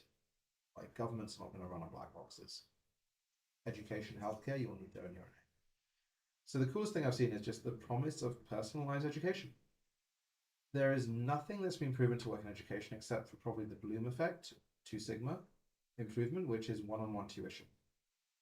But even here in the affluent America, education system is not good. What is education optimized for? It's like a social status game mixed with a petri dish, mixed with chocolate, realistically. Like very few people are happy with their schooling because what are we trying to optimize for? You give a one-to-one tutor that can find out if you're dyslexic, an audio learner, a video learner, visual learner, or otherwise, and it's constantly adapting to you and bringing you information at your level. Dude, I want to get that. Is Most transforming thing ever. is anybody doing this already? So, with kind of charity that we support, Imagine Worldwide, run by my co-founder, he's been deploying adaptive learning tablets into refugee camps around the world with Global X Prize for Learning winner Mm. 1 billion on them. Teaching kids literacy and numeracy, 76% of them in refugee camps in 13 months and 1 hour a day. Now the goal is to bring language models to all these kids. And you have an AI that teaches a kid and learns from it, and then that data can feed a better AI. You create a lovely system that's just learning and adapting. And a kid in Mogadishu is like a kid in Manhattan. It's like a kid in, London. Once you have a generalized learning AI, you can really proliferate that around the world What and do you think this customize it. does to education? Because this is very interesting. Like, okay, now I'm just spitballing here, but uh, let's say that I want to homeschool my kid. I Yeah. would never do that in a million years because I don't want to turn into a teacher. So, but if I could perform just the sort of babysitting function and I give my kid a tablet that has an AI that knows exactly what I'm trying to optimize for, either for this year or for the next 12 years or whatever, and it then calibrates to my kid, knows what they're good at, how they learn, and then knows how long they're engaged, when they're distracted. Now I want the little Gigi ping thing that's Yeah. like reading their eyes. Where are they looking? What are they doing? And I know that there are like certain frequency things that you can do where it's like, oh, if I hit them with this piece of knowledge, they're not sharp at this yet. So I need to hit them with it every 27-minute increment or Or whatever. very scheduled or whatever. Exactly. You will transform education, but you can How also far out make are it we from that? a couple of years. Again, what happens if you have 1,000 GPT-4s? You'll get there. Mm. No, it's just, again, we're just, right now, we've got the building blocks, but we haven't got the design patterns. The stuff right now is literally iPhone 2G. We're just going to the App Store stage, copy paste. And so that's the biggest transformative change because how much would you pay for your kid to have an optimal education How much would I pay for that? I would pay for that right now. right now? So, do we have the technology to do it? Yes. Does it take time to build it properly? Yes. How long does it take? A year or two? And so this is the biggest transformation we've ever seen for education. Again, human Jesus, man. flourishing, because that can also bring you the information about autism or multiple sclerosis or Mm. the best filmmaking techniques. Again, everyone's thinking one on one. You should think 1 to 1,000, and then you optimize the 1,000. You get rid of all the general knowledge and make them specific. What do you mean by that? Say that in a different So way. GPT-4 knows everything. Mm-hmm. You can ask it about like the most obscure things. Does it need all that knowledge? No. You've bulked, now you have to cut. And then you have a specialist model for calculus that knows So I'd everything. actually have different teachers. Different teachers, and then a teacher that basically brings Interesting. these teachers together and tells them, yeah, this is what Tom's like. He's a bit cranky in the mornings, but then he wakes up in the afternoon because even in the best schools, a teacher has 1 to 20 attention for all the kids. You'll have a whole bunch of AIs for you and for your Mm. kids. And again, are you a visual learner or are you an auditory learner? Do you have dyslexia? Can our system at the moment adapt to that? No, No way.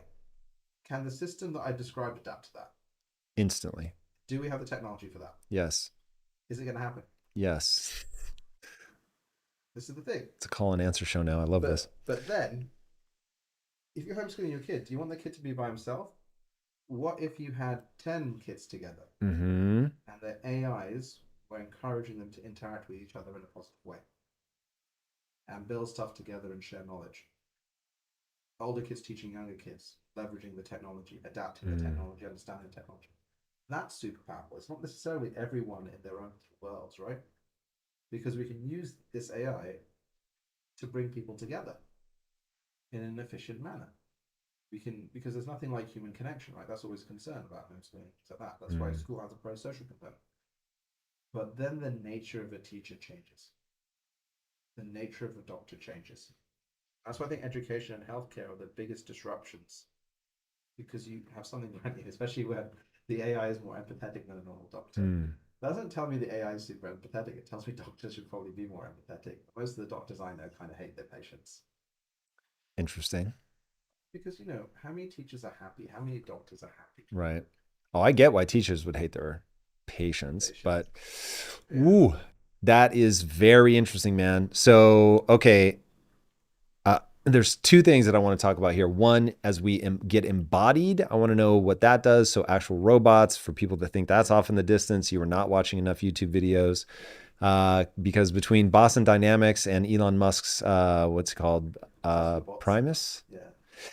Optimus, thank you. It is very close. You have Boston Dynamics has robots that can do parkour. Yeah. It's insane. Melody, and there's a whole bunch of others as well. They're fast. Yeah, so that AI is going to get embodied very, very quickly. And so it's not even like teachers can't stop kids from running out of the room. They can or will be able to very shortly. Okay, so before we get to that, though, I want to understand. So we have this incredible opportunity, this very fragile egg before us. We started with the scary part, but what we're talking about now is the thing that I actually spend most of my time thinking about, obsessed with how amazing this gets. But it's a fragile egg, and if we're not careful, it's going to break.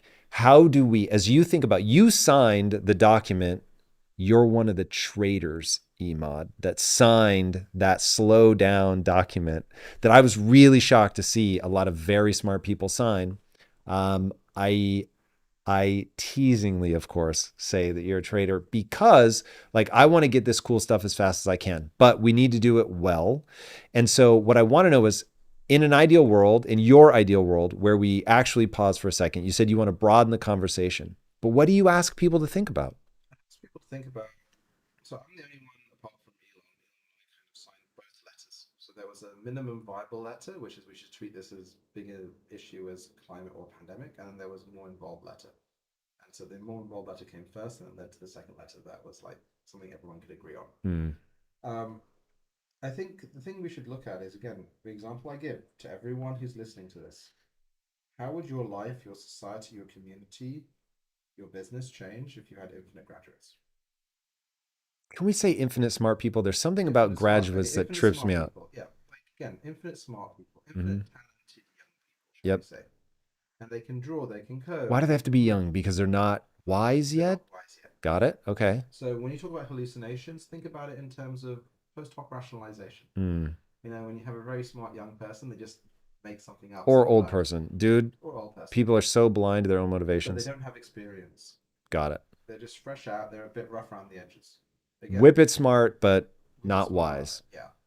So, mile wide, not too deep, but actually surprisingly deep, right? How would it impact your life personally, your community, your society, and others? Because that's actually a good framing, I think, for thinking about the disruption that will come and the potential that will come. Mm. So, what we just said about education and all that, that's again your army of analysts, your army of teachers. You give personalized teachers, personalized medicine, personalized everything, Mm. because we've learned to scale humans.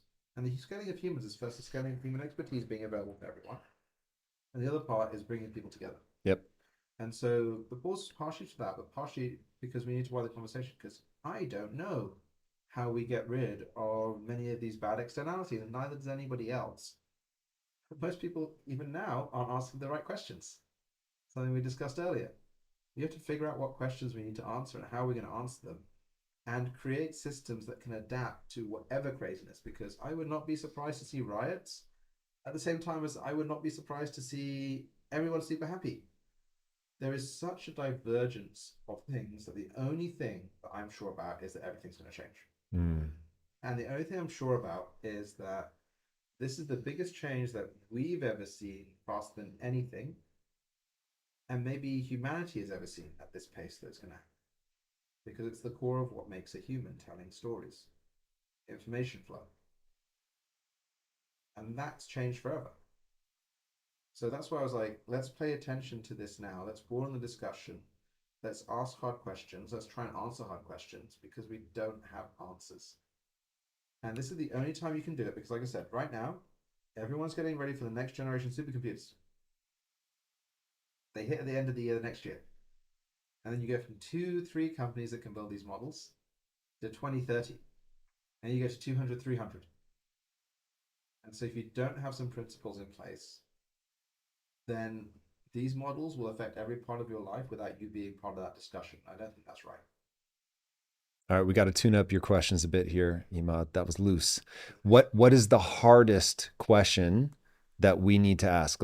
Let's ask and answer right now. The hardest Here we question go. I think we need to ask is how will we adapt to potential wide scale job loss? Yes. Okay. So how would we actually think through that problem? So job loss for me, for the sake of this argument, I think it's worth saying there are two components to that. Component number one is going to be there is potential economic catastrophe in job loss, but so that we can simplify the problem set, since this ultimately is a podcast and not a congressional hearing, I will assume that whatever decline we have from just the sheer number of people working, we make up for in productivity, and that we're able to dividends. Yeah, exactly. And so we're able to help people. And off camera, we were talking about something like that. So let's just pretend that those balance out. So not going to deal with the economic potential there. But meaning and purpose, I think that one gets really problematic. But we have an amazing tool at our disposal, which is AI. Now, I have a feeling as we chase this down, the only thing that we have to worry about, really, truly, I think it all really does boil down to alignment. If we knew that we could just keep making it smarter and having the AI like taking readings so that I can't fake it out, I can't pretend that I'm happy, it like really knows where I'm at. And then it can start putting things before me, connecting me with other people like, oh, you know this skill, this person's in need, let me put you guys together. And then you can have sort of the AI supervision, but they're there, they're helping each other out, they're connecting. The only reason I don't think that's a panacea is I worry that as we make this thing smarter and smarter, that then it's like you said, I'm bored. I don't want to do this. Yeah, and it's this concept of all watched over by machines of loving grace, right? And that's scary, you're saying? Who knows? Like, once we build something that's more capable than us, all bets are off. The only way to perfectly align a system is to remove its freedom. I mean, I'd say it's not aligned at all at that point. well, this is the At thing. that point, you've bypassed alignment and you've gone straight to shackles. gone to shackles. So if we all know people more capable than us. The Yep. only way to perfectly align them is to shackle them. You can have imperfect alignment though. That's enslavement, man. That's not It that's is. that's not alignment. So is that because so what I heard you just say is there is no way to align something smarter than I us. don't think there's a You way can to. enslave them, I but you don't. can't align I them. don't think there's a way to outputs. I think that you can align the inputs. You raise it right. Okay, let me run an idea by you. This is probably Pollyanna. I'm very open to that. But as I think about this, I think people take a super human centric approach to this. And because evolution has given us, we are an active species, and evolution has programmed us with algorithms running in the back of our mind that insist that we do certain things to avoid a sense of dis-ease. Yeah. I think that formula is very identifiable, and it goes something like this: eat, optimize physically so you feel good. Yeah. The reason that that stuff feels good is because it's going to optimize your performance. That's going to make you most likely to survive long enough to have kids that have kids. So you need to be chosen as a mate. You need to be able to acquire resources. You need to be healthy enough to get somebody pregnant or to be pregnant and carry to term, all that stuff. So all those algorithms are running in the back of your mind. You have two levers that nature's pulling on, pleasure and pain. But by default, we're active. We have to go out because there's no one meal you can eat where you're not going to need to eat another one. There's no one moment of sex so gratifying you're not going to have sex again. So it's just like all these things are pushing at us to be active, to move. AI doesn't have to be that way. AI does not need those same impulses. It doesn't have a So, limbic system. correct. So, knowing that it doesn't have a limbic system, and it doesn't have a limbic system because it does not need to be hardwired for survival, like the way that I think we get to alignment, and please tell me where my thinking is erroneous. The way I think we get to alignment is you build a computer that does not care if it lives or dies, that it is completely indifferent to being turned on or turned off. If you could do that and it had no impulse to procreate and all it wanted to do was, it's basically Asimov's three laws of robotics. Yeah. That it just wants to adhere to those. It wants to do what you tell it, not hurt you, and only ignore you if you tell it to do something that violates the rule of not hurting you or somebody else. So you have this really simple set of rules. That's its only desire in the world. So if you tell it turn off, it turns off and has no, like, it doesn't feel badly about it. Well, again, this concept of feelings, right? In Asimov's books, we had the zeroth law that it was added above that. So this is what What Anthropic is is it? trying I to. don't know that one. The zeroth law kind of supersedes all laws if kind of the whole system is at risk, effectively. But I mean, this is what Anthropic's trying to do with the constitutional AI process. So you have the base model, and they have a constitution that the AI adheres to that tunes it constantly. Hmm. So a series of kind of constitutional principles. Hmm. Again, Is it as open for interpretation well, as this is a the real thing. constitution? No one knows what the right constitution or the right laws are. This is the thing. Like our intellect only goes so far, Mm-hmm. and we've already seen with laws and constitutions you can make those go anyway. Like North Korea has a fantastic constitution. Does it really? It does. And they just don't adhere It's their to agenda. it? Interesting. This thing, like you have to adhere to it because the AI, what are feelings? What is objective function? Like one of the key concerns on alignment is paper clipping. You Yep. tell the AI to make a paperclip, it's like, oh well, let's just make the whole world a paperclip. You're like, how do you solve climate change? Just kill all the humans. And it doesn't have any like feelings about that. It's just like, well, this is a logical step to take. Yep. Asimov's three laws covers that though. Does it cover everything? This is a question, right? And how do you embed it into a system that's likely to be not just one file? It's not a program, right? It's likely to be a million different files. It's likely to be a collective hive mind intelligence. We don't exactly know how this emerges. And we don't know That how to doesn't feel partner. right to me. Why do we have to make it complex? I worry that as you make it complex, that that's where things sneak in. You get emergent phenomena that you couldn't anticipate. Whereas, good. Yeah, well, this is the thing. It's going to become complex by default because the AI will proliferate and they'll start talking to each other. Okay. And at the But same time, you'll have bigger and bigger giant AIs. Like I was talking to some people last week, and they're like, right now the maximum training run for an AI costs $100 million. They're talking about $1 billion or $10 billion to train even bigger models right now. We don't know what emergent behaviors or how those things will act. All we know is like, what if you tell it to make a Stuxnet to take down the global electricity grid? Yep. It could probably do that. And again, the range of potential bad outcomes Okay, so really from fast, I want a to. sub superhuman AI, it's difficult for us to comprehend. You've mentioned Stuxnet twice now. For people that don't know Stuxnet, it's pretty ingenious. It was a virus that was embedded at like the chip level. I mean, just as deep as you can imagine. And it proliferated everywhere, silently replicating. And its only job was to shut down Iranian nuclear reactors. Pretty brilliant. And I saw the stat at one point. It was like some freakish percentage of all computers in the world are contaminated with it. Yeah, and it made them centrifuges spin around, so they exploded. Yeah.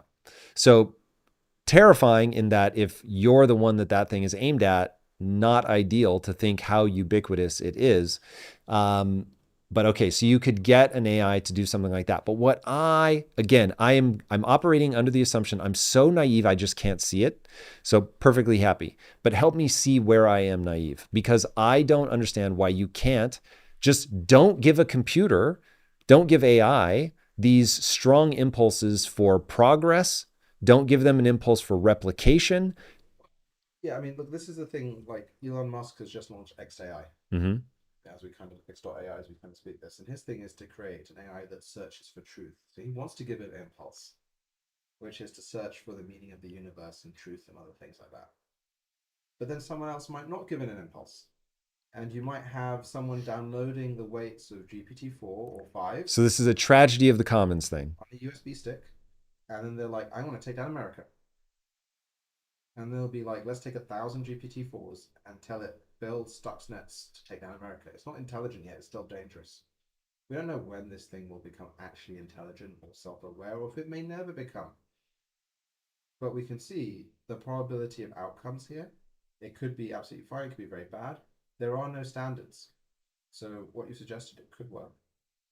Only if everyone does it.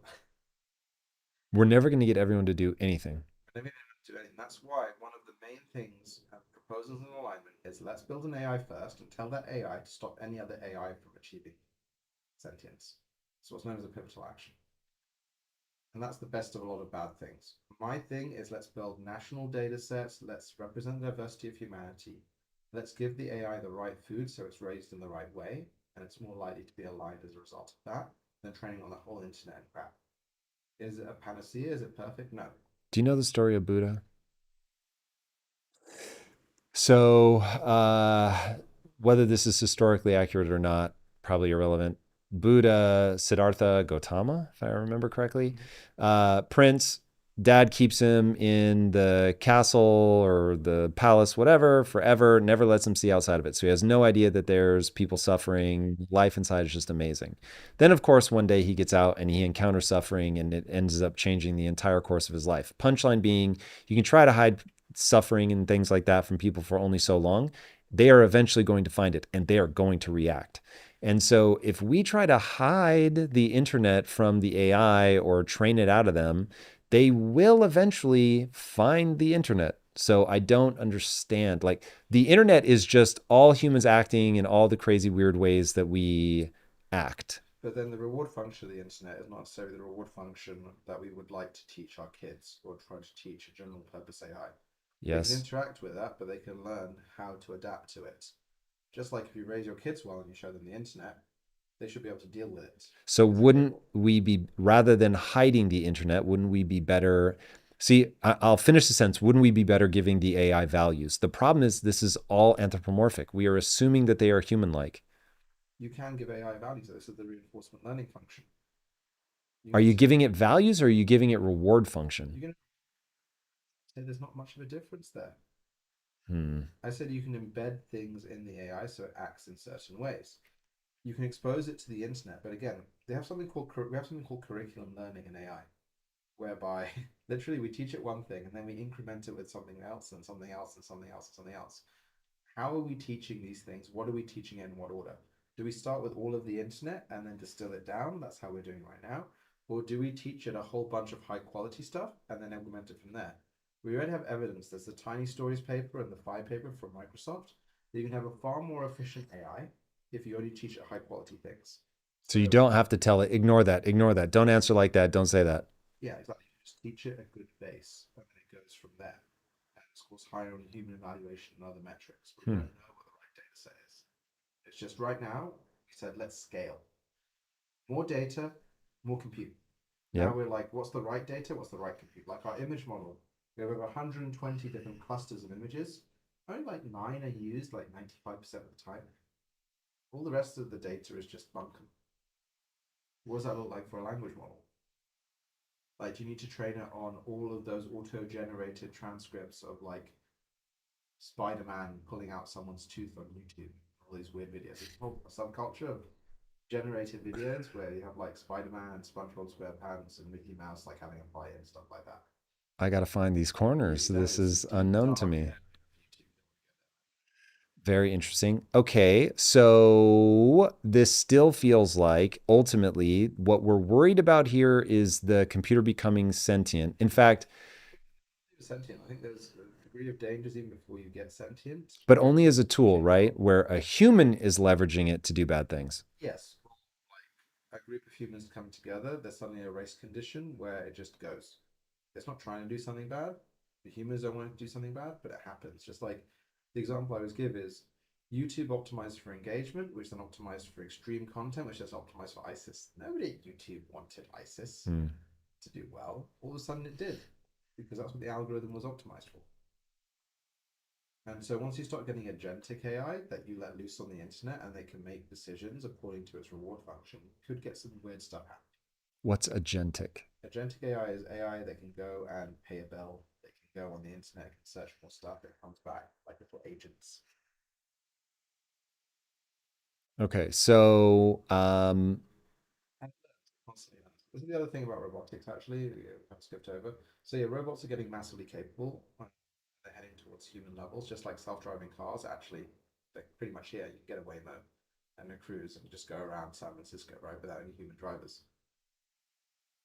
That what happens with kind of AI copyright and things like that? Do they have to close their eyes not to train, or do they train on everything they see? And does it disrupt blue collar work? So you'll get a billion robots? We're not sure.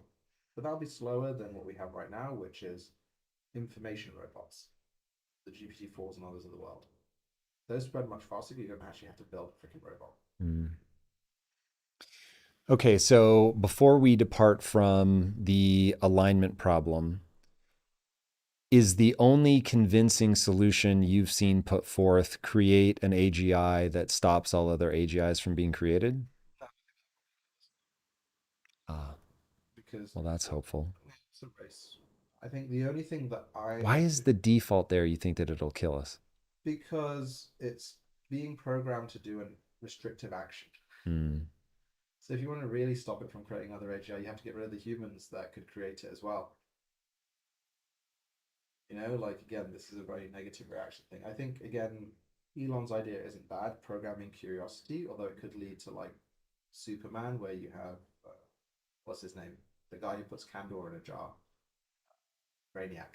Let's put humans in a jar. Let's just observe them. The only thing that I can think of is just better data makes better models. So let me see if I understand Elon's idea. His way of sort of aligning it is the only impulse it has is for truth. Truth and curiosity. It wants to understand the universe. So it's not trying to be an agent in the world. It's simply trying to understand what is true. Yeah, and Demis at DeepMind is very similar to this. He wants to create AGI to understand the universe better. Hmm. And that seems like the model. Then, yeah, like, again, I'm not sure about that because there's just such a wide range of potential outcomes. Like I said, from my side, I'm not building AGI. I'm not building gigantic models. I have the capability to do that with the supercompute that we have access to and the talent. But my main focus is intelligence augmentation. Smaller models that can run on the edge, models to private data to transform into intelligence, and models that bring together knowledge in certain ways so we can coordinate better. Hmm. I don't want to build generalized intelligence. Why not? I don't think it's needed. I think the models that we have today, and this is something very important for listeners, like they're useful today. Like you can say that we're like extrapolating the future massively, but again, you just have to use them and think, what if I had 1,000 or a million of these things?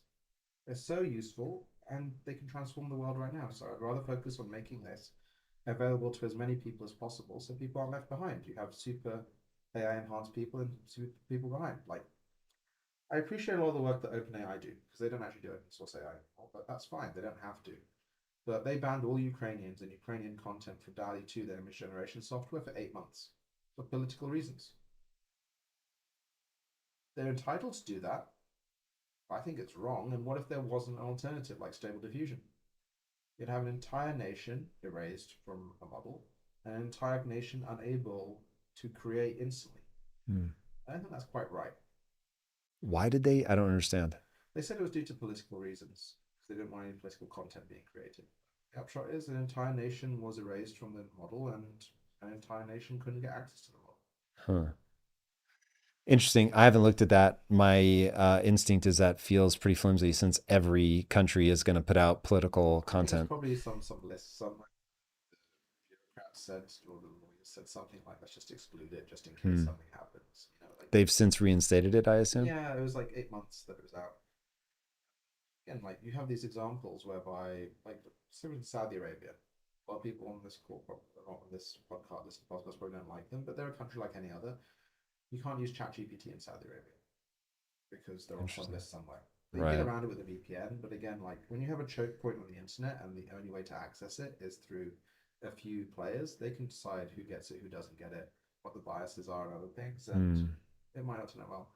Actually, the funniest thing was there was a period where they were trying to make DALI 2, the image generation software, OpenAI unbiased, so it would randomly allocate a gender and a race to non-gendered words.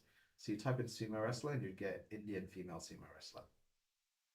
I just thought it was funny. But again, they're doing their best because that's the model, which is centralized controlled models in order to advance a whole bunch of things. Hmm. And then you'll always have Windows and Linux, an Android and an iPhone. What's the philosophy that drives your development? It's building blocks for humanity's activate humanity's potential. So if I build these models and I take them to all the countries and I hand them over, then people will build stuff that can create massive economic surplus, new jobs, and it equalizes the world. Again, my view is the global south will leap ahead. We have more challenges here in the West. But I do see it as a great equalizing function. What do you want to see the regulatory framework here in the West be? I think that things like the CHIPS Act in the US, there's $10 billion allocated to regional centers of excellence AI, should be 100% generative AI. There should be regulatory sandboxes so that our systems can be upgraded with this. Because otherwise, how long will it take the government to be upgraded with this technology or financial services and others?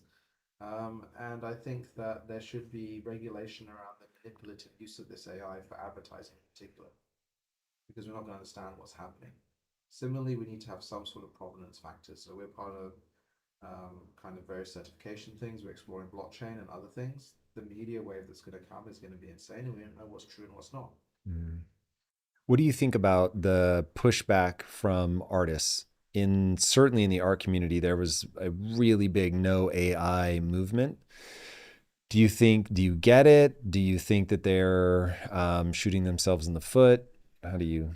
Yeah, these things are fearful. A lot of illustrators were very scared because they're required to up their jobs, and it is scary. There's a question around attribution and other things as well. And again, that's why we made it transparent and offered the chance to opt out because like everyone was kind of doing this, but no one was transparent about it. Mm, You don't need to have any crawls within a year. It will be synthetic data sets or national data sets or similar with retrieval augmented models that can look stuff up.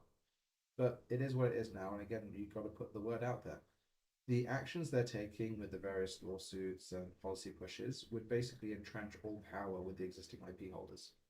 And a lot of kind of artists are pushing for something that would be akin to music copyright, or even style is copyrighted. That's a dark road that I don't think they really want to go down, and they don't really understand it.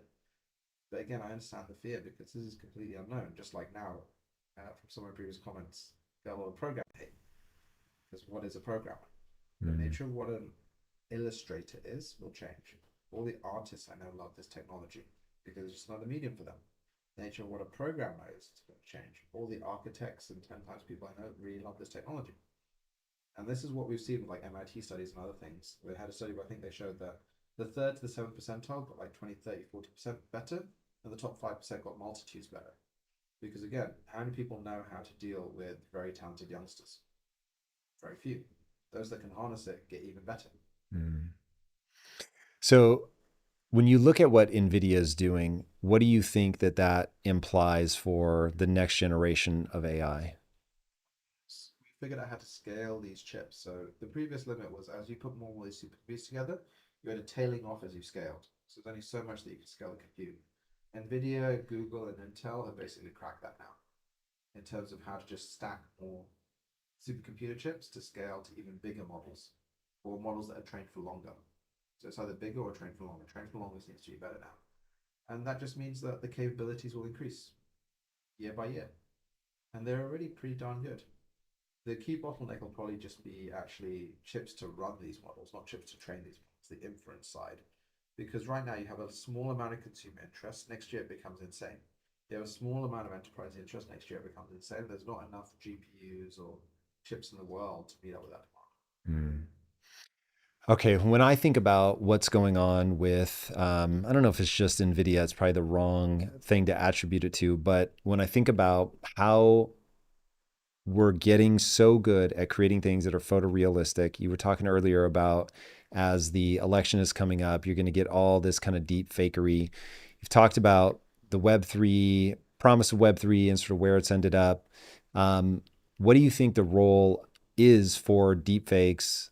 Does the blockchain play a role? Like, how do we stop disinformation, misinformation from being a tsunami that just makes global communication unintelligible? I think this is part of content authenticity.org, which is kind of verifiable metadata, but we're looking at blockchain and other solutions, and they can get you so far. So we actually have invisible watermarking in all the models that we create, and that's why we're pushing for them to be standard, which we don't share the details of except for to the big platforms and others. And it would be permanently visible there, or the platforms that it plays on would have to flag it? It's visible, and they can have kind of tools around it because we think that's important. That's why we try to build the defaults into our model. Can you like download that and wipe the watermark? Can you even have AI wipe the watermark for you? If you knew how it was, there may be Interesting. so a variety of different technologies that we incorporated into our own. We're going to be open source, so we want good defaults. Mm. I think you do need to have some sort of attribution, but actually, what concerns me, I think things will be attributable, identifiable. What worries me is kind of frequency bias, whereby if you hear the same thing over and over again, especially in a realistic voice, like Oprah comes out and says she hates Joe Biden, and so does Kamala Harris, and you aren't seeing these videos all the time, and it can flag it as fake. It doesn't matter. It still forms association in your brain. Mm. So what do Yeah. we do about that? I think we haven't asked that. I've had a big amount of press against me saying that I exaggerate a lot. I'm just really definitive about the future. And you can correct it all you want, but now I was like, Emad exaggerates. What can you do about that? You can just make the future true and show what you can do, right? What part do they think you exaggerate about? What's possible What's or possible and kind of what was there, because it's been a bit weird. Like a lot of people, like you didn't have a special relationship with Amazon. Before we raised any funding, we built the eighth fastest supercomputer in the world with them that was dedicated to us. Like that's factually true. They're like, yeah, but there's nothing like in print, and they're not saying it because it's a special deal, right? And then there's the future side where I say like, there will be no programmers as we know them in 5 years, and they're like, oh, he doesn't know anything about programming, right? Because these are complicated issues, and it's a crazy time and a crazy company. Maybe I'm a bit crazy too in terms of the way that I approach this, which is just being very definitive. But again, it's an association thing, right? Like, how do I shake that off? Well, you be successful, then you become a visionary rather than someone who's hyperbolic, right? mm. How do you affect an election? What are elections? What is representative democracy? How does democracy act in the area of zero cost creation and massive optimization? So every single speech will be run through GPT-4. Cadence, all this, everything. You get micro targeting, you get all these things. Does it happen next year? Probably not. Next year, you see some very basic stuff. But what does 2028 look like? I am not sure, genuinely. And so we do need authentication standards. We do need to have some sort of maybe antivirus AI that watches out for kind of fake stuff. But even true stuff can cause huge impact. Like the Silicon Valley Bank collapse was a true story. It wasn't something Mm. fake. They didn't have reserves. And most of our system is actually based on trust. So these are some things that concern me. I don't have the answers. Again, that's why you have to kind of raise the alarm. Like, let's try and figure this out before it comes, because maybe it doesn't happen next election. It sure as heck will in the congressional and then beyond. And again, what is the nature of democracy when you can't tell what's true or not? Mm. People worried about this with the previous kind of era. This is something just beyond that, I think, because it's convincing. Yeah, that's one of the things that I think is going to be a very meaningful problem. I had Yoshua Bengio on the show, and he had also signed the letter saying we should pause for 6 months. Yeah. And when I asked him why, because considered by many to be the godfather of AI, and I was like, bro, you've been at this for so long, like why all of a sudden? And he said uh, we were all so taken completely by surprise with how quickly AI passed the Turing test. Now, for people that don't know what the Turing test is, it's where you're having a conversation with an AI and you can't tell that they're not a real person. And he said, so yeah, we did not expect it to pass the Turing test as quickly as it did. And that changes everything. And it's just moving so much faster. And that's really the thing I want people to understand is that when a guy that spent the last 30 years building AI says, hey, all of a sudden this is moving a lot faster than we thought it would, he's somebody that's very familiar with exponential curves. Yeah. And even trying to plot out the exponential curves, they didn't think that it was going to happen this fast. And that the rate, not only is the rate of change extremely fast, but there's the law of accelerating returns. So the rate of change is already fast and it's getting faster. And that's the thing that I'm really worried about is this going to be something that just blindsides us from that perspective? It has a level of capability that we didn't expect this quick. Yeah, I think it's a bunch of S curves all at once. So there's three of them: Jan LeCun, Geoffrey Hinton, and Joshua Bengio. And Geoffrey Hinton quit Google to say this is a massive risk. Mm, You have Jan LeCun's like, this is a massive opportunity in terms of it'll transform the world. He loves the research. So we've got one versus two. But the reality is, every expert in this area is basically saying none of us can predict what's going to happen. If you ask him about the capabilities of this technology in 1 year, I've got a rough idea. 2 years, I have no idea. All bets mm. are off. Like, as a practical example, when can we have generated Hollywood quality movies? It's not even a question of if now, it's a question of when. Correct. If it happened a year from now, I'd be like, okay, sure. I would not even be surprised anymore. I think it'll be a few years from now. Mm. And even though we have one of the best media teams in the world that are building video models, I have no idea. Because there's two parts to this. One is the models themselves, but the second part is how we use the models and combine them. Like, there is an amazing company called Wonder Dynamics. I don't know if you've come across that. I've used them. Awesome. Unbelievable. And it's a bunch of different models. So Wonder Dynamics got me click on it and then say I want him to be an alien, and it does this, and the alien's waving its arms, and it takes like 5 minutes. It would have taken days, Weeks. weeks before to create Rigging this. a character is one of the most difficult things you're going to do in 3D. It's insane. Minutes. And then you think, well, what is a movie, right? And you start breaking down. You're like, oh dear, because it's not necessarily just one model. It's a model combined with other models Mm. with the right flow. Because you have one talented youngster combined with other talented youngsters in the right flow, suddenly gets these things done. And that's what makes it even harder. Because what we're talking about is models and AI. What we should really be talking about is systems. As the models come together and build better systems, the capabilities go crazy. And then that is another S curve exponential. Give me what you mean by systems. So right now, again, a lot of the interactions we have with this AI, the text to image, the avatar creation, the GPT-4 are one-to-one. What happens when you start chaining them together to check each other's outputs? Mm. You have one that just learns everything about Tom. You have your own AI models that you train on all of the stuff that you've ever done, or all the stuff that you see on your computer screen. That's a system of lots of AIs. That's an organization of AIs. That's an ensemble of AIs. Like, again, from the leaks, GPT-4 is a mixture of experts model, which means they have a whole bunch of different models, I think 8 or something, or 12, that are experts in different areas. And then it routes the query to whatever the best It's model basically is. specialization versus a generalist. So we created an know-it-all, and now we're creating specialists. But we can get generalists to even check each other's answers to get better answers. Why use one when you have a dozen? So something like One Dynamics uses a bunch of different models to rig a character.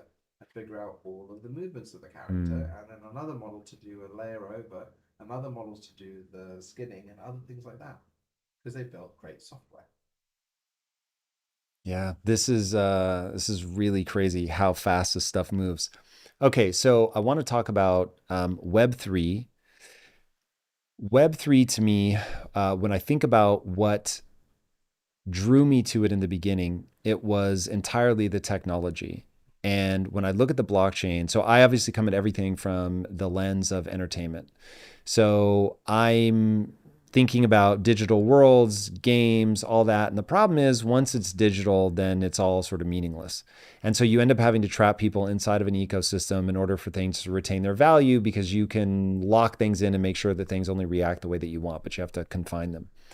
And when I had first, this is probably 7 or 8 years ago now, I was introduced to this thing that the guy at the time called V Atoms. And I was like, oh, wow, that's going to change everything because what it does is it brings the effectively the laws of physics into the digital realm. It means that I can have something I know exactly how many there are. I know where it is. I know what you have to do to get it. I know what it does once you have it. And then, flash forward, whatever, it was probably 4 or 5 years after I heard that, I hear the letters NFT strung together for the first time. And I'm like, oh my God, this thing actually got real because I wasn't ready to use it. And quite frankly, it wasn't ready for prime Yeah, time back then. Um, you, I think, look at Web3, I don't know, as a movement or as a technology with a bit of a chuckle. What do you think that Web3 got wrong? I think it lacked intelligence for a start. At the contract level? I think the smart contracts are actually just logical contracts, but like Web 2 was AI at the core, Google, Facebook, other things. There was no AI in Web 3. And so Web 3 for me was identity and value transfer rails. But then there was no kind of intelligent routing of these things. And also, they tried to bootstrap economic incentives before they created value. So there was a system created outside the existing system. All the money was made and lost at the interface. And there were some really good principles, a lot of really good people in there, but then a lot of like freaking raccoons that were just trying to make a quick buck, right? The ups and downs of the cycle means that a lot of people have been washed out, and there are a lot of good ideas there. But again, it needs something to bring it together because to get information from one place to another, and Bitcoin paper was about information. It was a transfer of value. That's just a transfer on the ledger, right? Not really a transfer. It's just a ledger point just changing. Mm, Applying intelligence to that makes that even better. Having intelligent market makers, having AIs that represent you. Because how are AIs when they get agentic, when they have the ability to go out into the world, not physically, but digitally, how are they going to pay each other? They're not going to have bank accounts, right? mm, They'll probably use crypto. How there's going to be a system of record for something like image generation. They'll probably use a blockchain or something similar, maybe a Merkle tree series. There was a whole bunch of stuff around federated learning and zero knowledge proofs and things like that. AI can help it if you have standardized AI on your phone. They can make much more intelligent zero knowledge proofs. Zero knowledge proof is something like, like rather than showing a whole passport, you just say that I'm old enough to drink, and it can verifiably show that. So I think that there was a lot of promise, a lot of really intelligent stuff, a lot of good stuff around the distributed side, but then an over focus on decentralization for the sake of decentralization with massive overheads. A lot of quick buck people kind of coming in and trying to boost it up. And a lot of systems were just misaligned because they didn't learn, like, you don't do a fully decentralized flat democracy, you have representative democracy and things like that. So things like DAOs just turned out to be DOs, decentralized organizations, rather than autonomous. So, is it something that you think that is going to find its way into usefulness now as we get take an AI agent that's going to need to be able to, Add um, value. yeah, exactly. Does it step into that, or because I see what we're building, I have to have the blockchain. So for me, it felt like when I was sort of living through Web3 at the height, I looked crazy to everybody because I was like, why is everybody thinking about this from a financial Yeah. perspective? The financial side of this, I thought was going to create hyper perverse incentives, which of course it does. And so for me, it was, well, wait a second, just look at the technology, look at what the technology allows you to do. And are you familiar with the new, I forget whatever the lead up code is, but it's protocol 6551, if I'm not mistaken. It's really interesting. It basically turns any digital asset into a Russian nesting doll. And so it is both the piece of content and a wallet in the same time. So you can create an AI character. This is how I think about it.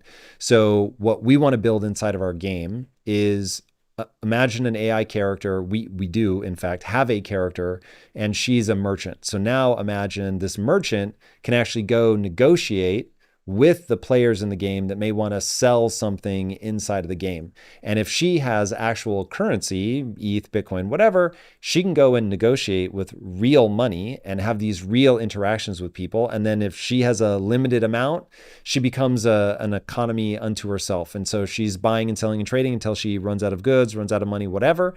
And that kind of thing gets very, very interesting to me. But without that layer, one, obviously, I need the entire backbone of the blockchain in order to make the digital goods have any sort of value, because otherwise they're just completely infinite. But then also, that particular protocol allows you to, as you're effectively embodying it and giving them agency, as you were talking about. Yeah. The question is, do we use a blockchain for that and then have a global system of record or even a regional system of record, or do you use a database for that, right? Like the whole thing was systems of record. And an era where you can create anything for increasingly close to zero, something becomes important. Having a system of record becomes important. Is it going to be a blockchain? Is it going to be a trusted database? I'm not sure. Right? Is identity going to be important here? 100% absolutely. And again, that for me was always at the core of Web3 crypto. It was verifiable identity. Bitcoin is just identity to identity transfer of value. And what happens if something goes wrong? You know, no, no needed. So I think a lot of the principles from Web3 will translate over to this new type of AI, especially because it enables distribution of knowledge. It enables knowledge to go to the edge. It enables agents to operate independent of massive infrastructure. And again, this may just be naivete on my part, but when I imagine misinformation, disinformation, it feels like the only way around that is the blockchain. Do you see a way with a trusted database or anything else? Trusted database again. But what would a trusted database be, and how could it ever be something that's beyond reproach? When you're talking about something like, well, I mean, like things are never beyond reproach, even with a blockchain, because it comes down to identity. Who wrote this to the blockchain? Right. So if you can co-opt the if signing authority mhm. of an asset, of an image or something like that, then that shifts things dramatically, right? You're saying it just pushes the hack to a more individualistic It's level? an identity hack, right? So, and again, like one of the things I'm like, you can track the provenance of an image, but then sometimes it's just around if you're just bombarded by fake stuff all the time, you won't even know it's fake, and all the systems have to adopt a fake detector at the same time, or a provenance detector. Will Mm. we be able to adopt that soon quickly enough, given the tsunami that may or may not be coming our way? I think probably yes.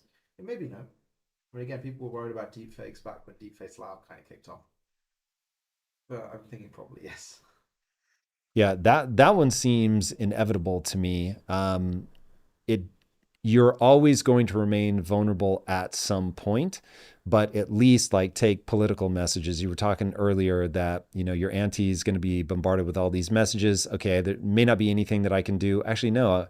I was going to say there may not be anything I can do about the repetition, but I can if I'm doing something like a DMCA strike where the system itself is built on top of a system that checks for sort of known watermarks. Like if I Yeah, register and say, hey, I'm candidate A and this is my blockchain signature, and if you don't see that, then this is real and this isn't real, and don't play it.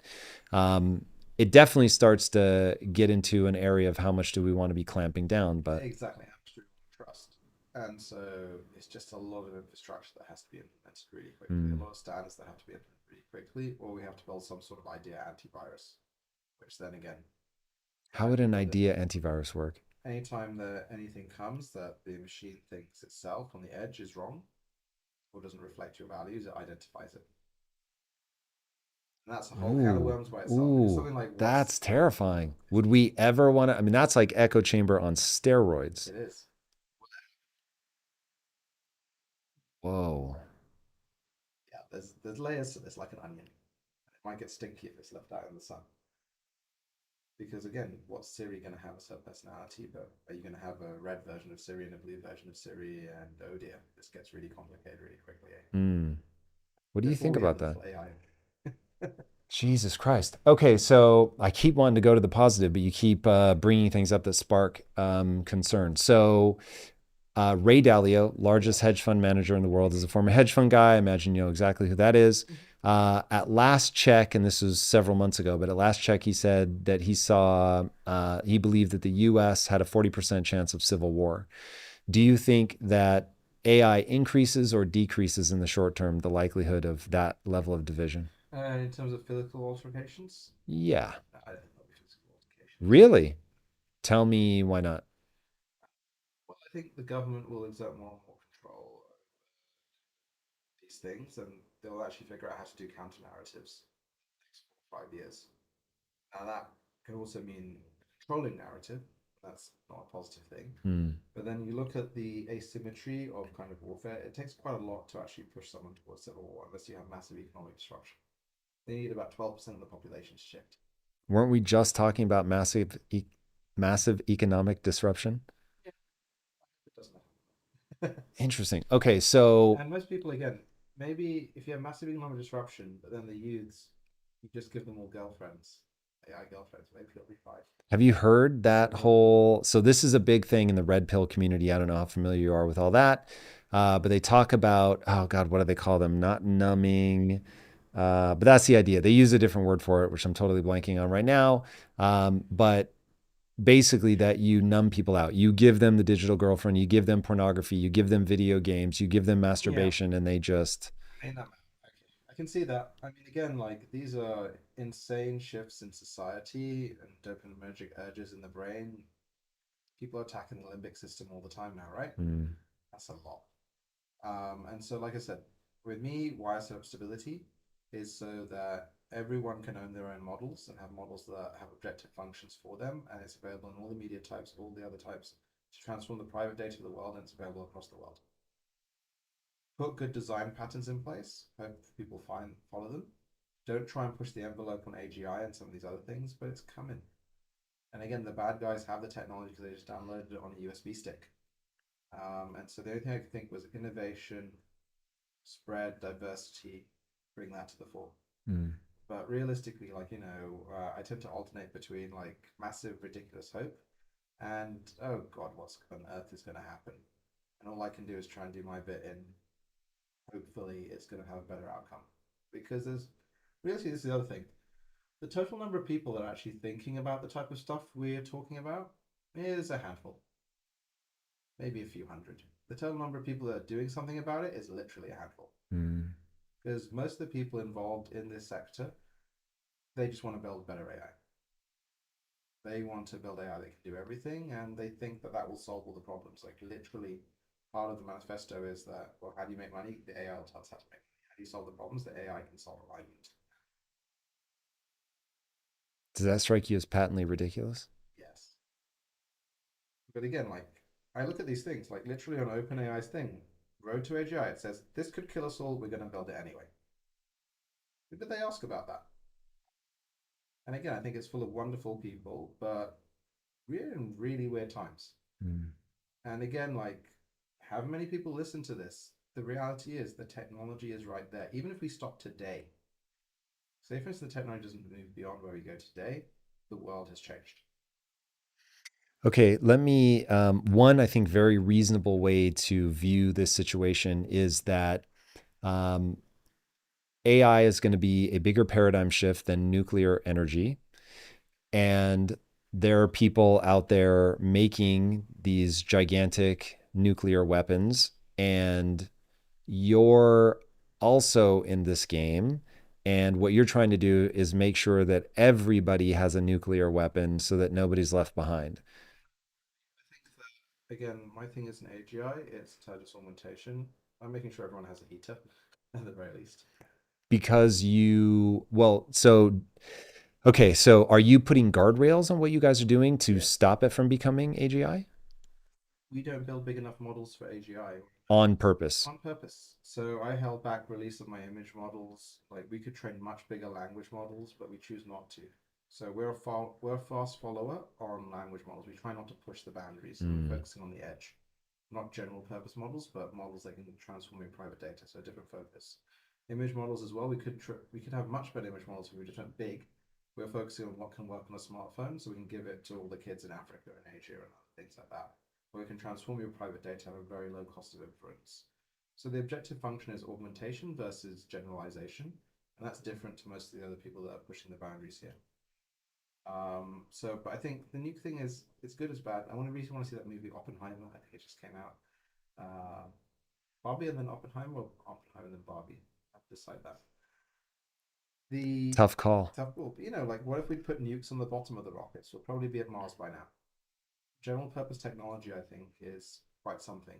Again, you can warm up entire places, and it's the cleanest energy we have. Mm. So I think it is dual purpose, but so is cryptography, right? Think about all the battles that are in the early stage of the internet. Bad guys are going to use cryptography, so don't use it. Imagine a world if there was no cryptography right now. But it's tough to get parallels to this because it's just such. It's an immediate technology because again, you go to Dream Studio, Stable Diffusion, Midjourney, any of the DALI, GPT-4, you can just use it. It's not just you that can use it; it's your grandma that can use it. We've never seen as easy to use technology as this, and as easy to implement technology. So, if you want to create an integration into OpenAI's GPT-4, ChatGPT, you just write a description of the integration and it programs it itself. It would have taken days before. We've not seen a technology like this that can be implemented to an existing base as quickly as this can happen, Mm. and that fundamentally changes the structure of society. And so my thing was embed guardrails, embed standards, make it predictable, make it boring. That's why I called it stability. And it's not easy. But again, I want to have the transparency on how these things are done because then you've got all these other models that you don't know what the data is. You don't. They're completely opaque. These giant models, and ours are transparent. And again, I think it's Linux, Windows, Android, iOS. There will be both, but at least I can do what I can do, and my team can do what we can do. I've heard you say that one of the reasons that you named the company Stability, uh, not just because it's the boring stalwart, but that you thought that it could bring stability to the global order. Yeah, I think if you give the same education tablets to every child in the world that's constantly learning, adapting, and going around, if you upgrade the healthcare systems with the same underlying models, the same architecture to transform the regulated industries, governments, and other things, and you give back the control of that to the people, you suddenly have a unified architecture that can enable us to coordinate better because you've got the same information architecture across the world for all of these sectors. And that's a complex hierarchical system. Herb Simon was a theorist who kind of pushed this through. In that the way we coordinate as humans in groups is we coordinate at a local level, and then sometimes we can tell better stories that we suddenly get to the human colossus, Mm. and we've got a COVID vaccine, or we figure out nuclear power, or all these kind of things. So I was like, if I could standardize the building blocks on which society transforms and give it to the world, then I don't think there's a single problem we can't solve. Like, you got excited earlier about your own personal kind of AI. Like, go into that. What if you combine that with an AI that knows everything about climate or everything about, nuclear power or everything about multiple sclerosis? You break down the barriers for information, for knowledge, and there's no problem you can't solve. Because it may be that to solve the problem of AI impacting our society, we need AI to figure out that problem, Mm. to bring together the brightest mind. Yeah. Because we're not doing a very good job ourselves. Like you mentioned John Nash earlier, Nash equilibria, game theory, and mechanism design. On the one hand, is our own personal AIs guiding us, our co-pilots for life. But then there's pilots, which are AIs that can coordinate all the co-pilots. And they can allow us to tell bigger stories and unify better to achieve massive outcomes. Talk to me about you. You've mentioned story like that several times. What do you mean by story, better stories, unifying stories? What does that mean? So there's the story of America. What is the story of America? It was kind of like freedom, liberty, kind of all these things. It was the American dream, like a progress thing. It's people believe it because To be happy, you need to do something you're good at, something you like, and where you believe you're measurably adding value, and the other party does as well. In the middle of that, that's the Japanese concept. Ikigai is happiness. Mm. One of the concerns that you have is that people won't feel the forward motion anymore. They'll be stuck and they'll feel a sense of emptiness. Will they turn to religion? Will they turn to political parties? Something will fill that gap and void. And those are the stories that allow us to scale as a society because when we started, we were oral. We had our families, we had our tribes. Then we formed countries, we formed organizations. And so we are the stories that make us up. We identify as a Republican, we identify as a Barbie lover, we identify as a nuclear scientist, or the schools that we went to. But it's difficult, especially in a time of polarization, to try and bridge those stories. Because ultimately, there's a single story, which is we're all human, but all wars are based on the lie that we're not all human. Because killing each other is a ridiculous violation of the story that we're human. But again, we lose sight of that. Mm. It's difficult to unify people. Actually, one of the examples I give of this is Google, everyone is smart. Google hires smart people. They did a study to see what identified smart top performing teams for lower performing teams. It was called Project Aristotle. They came down to two things: a unified mission and story, especially one that's like you have a crunch period and then you all band together, just like Marines also are forced through hazing, etc. And then psychological safety, the ability to say something without fear of reproach. Like they can say the idea is stupid, but not that you're stupid. Mm. And if you think about the teams you've had, they have a shared story, a shared narrative, a cohesion, and then that level of psychological safety. Or if it's not creative, they blooming well listen to instructions, right? So you've got a few different ones around that. So that's what I mean by stories, and the stories are context, and context is what these models capture. All right, let me paint a troubling scenario for you based on that idea of these stories. There are oftentimes things that in isolation are amazing, but they come together in a way that, again, maybe in the long arc actually are amazing and actually do yield what we want them to yield. But we will go through a period where the long arc of history cares not for the individual. Yeah. So I think that what's going on with AI, what's going on with crypto may be one of those moments. So as the individual becomes more sovereign, and you have a monetary system that bypasses the government. When I first started learning about what money really was, and I sat across from Robert Breedlove, and he started describing why he liked Bitcoin, what the whole idea of the sovereign individual was, I realized you understand that you're making the government an enemy, or certainly they are no longer powerful, certainly no longer as powerful, and that they're not going to go quietly. They're not just going to let go of that. And so if I have an AI, if I have a team of AIs, 1,000 AIs that are able to guide me far better than any government could ever hope to guide me, that they're giving me real-time data based on whatever it is that I'm trying to figure out in that moment. They're giving me real-time data, extreme intelligence. Oh, and by the way, the currency that I use is Bitcoin. And so I'm not even tied to a fiat currency. It's a global standard. Do you not see the inevitability of the disintegration of governments? No, I think that Bitcoin and other things, they have a value in certain areas, but I think it's very difficult for most people to understand that value. And most people don't want that value. Most people are quite happy in their communities and they just want to get on with life. I think that governments are ultimately, one definition is the entity with a monopoly in political violence. And money itself is a story. Like a dollar is just an intermediation point that we all commonly agree has value because it's backed by taxes, which are backed by the army and military might. You don't pay your taxes, you're going to get in trouble, right? I think it's difficult for Bitcoin to replace that unless you see a massive deterioration in the ability of the government to be the political violence. And this comes down to a thing of civil war. It comes down to massive, ridiculous disruption, hyperinflation or otherwise, that just basically takes down a society. I think that's a very dangerous thing. I think most people in the world don't want that. Instead, what happens is when you have disruptions, you have Hayek had a really great book, The Road to Serfdom, and there's an illustrated version of that way back in the 1940s about bringing in the strongman. Like you look at something like the US election or you look at Brexit, what were they? They were referenda. That's how the parties constructed it. Are you happy with the way things are? No, let's make a change. So that's why I think Trump and others kind of get elected. I think that's what we'll see as well, because the systems are quite resilient. And the nature of a change to go to a global monetary system like that, especially when some people will get enriched more than others, the seniorage of Bitcoin, it's not stable. I struggle seeing that happening. Have you read the book Infomocracy?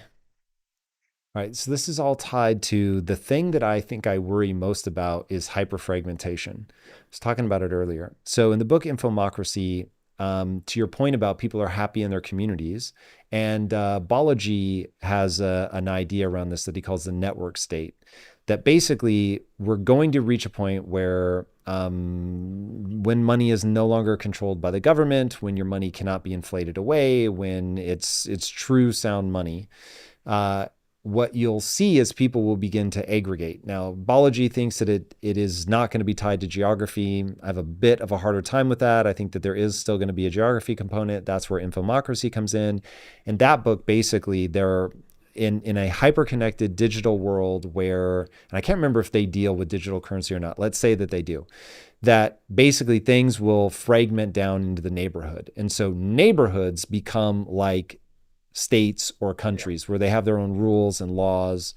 And that sounded like a hellscape to me, because you just passing from one neighborhood to the next, like different rules would apply and your phone would ding and it would update you on like, this is what you can do in this space.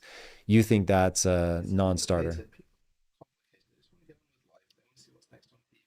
Mm. I think that again, we're relatively hyper intellectual, and we think about things a lot of people don't. Because people have their basic needs in life, and it's a question of are these being met or not? And if they're not being met, then you have action Mm. and you get extreme. And again, it's can society meet the needs of the majority of people? Can it offer advancement? Can it offer meaning? In the hyperfragmentation, I said it sounds like a hellscape. It's just too complicated. And again, this is something we saw in Web3 as well. People just overcomplicated things. They didn't really understand people, maybe. Um, and I think, it's going to be interesting to see how it evolves, the hyper personalization versus the bigger stories, the translations versus otherwise. But I find it, again, difficult to see how you get cross geography.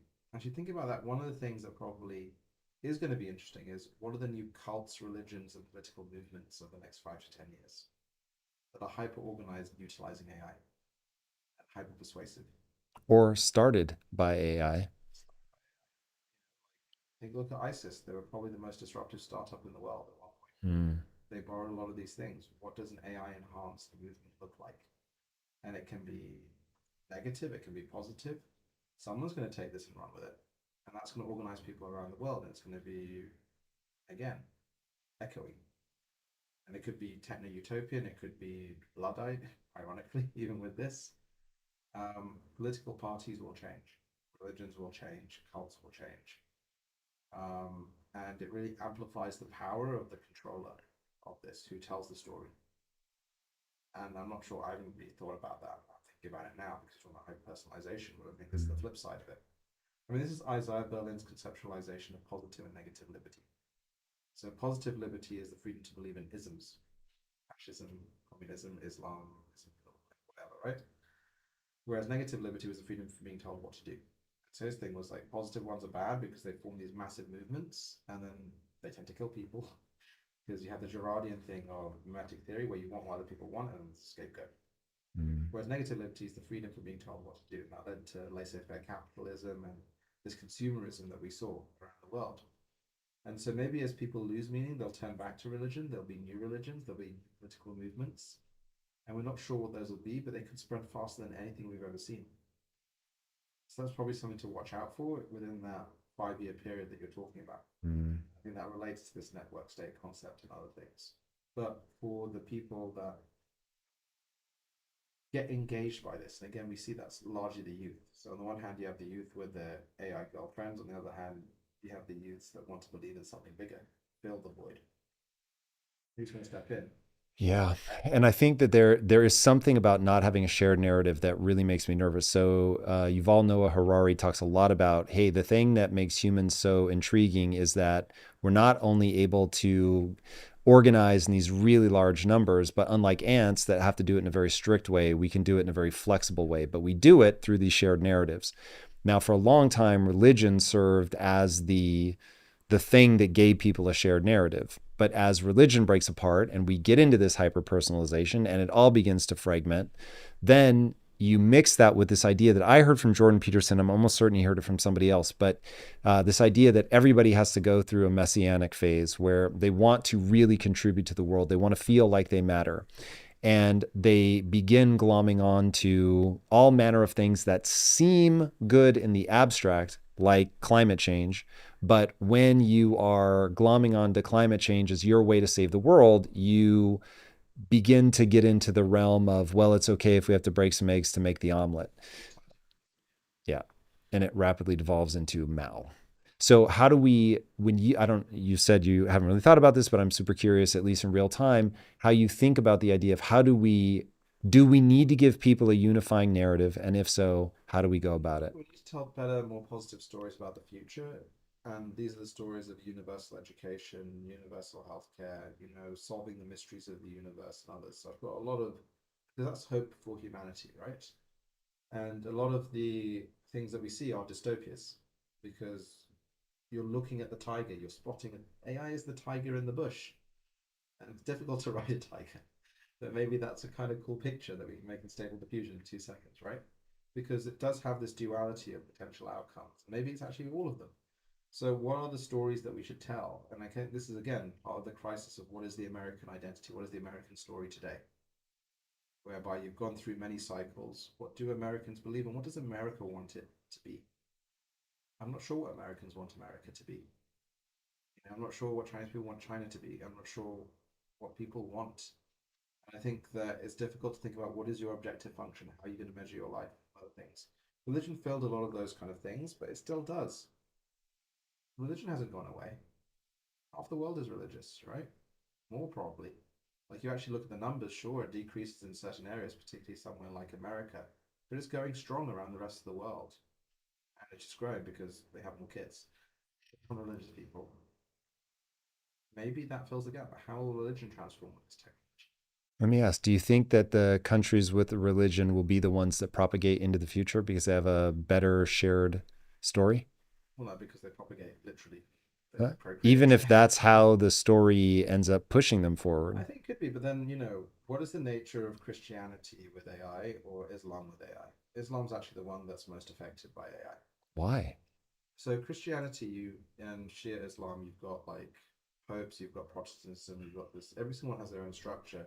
Sunni Islam is based on interpretation of texts, with the interpretation having ceased around about the 16th century because the text became too complex.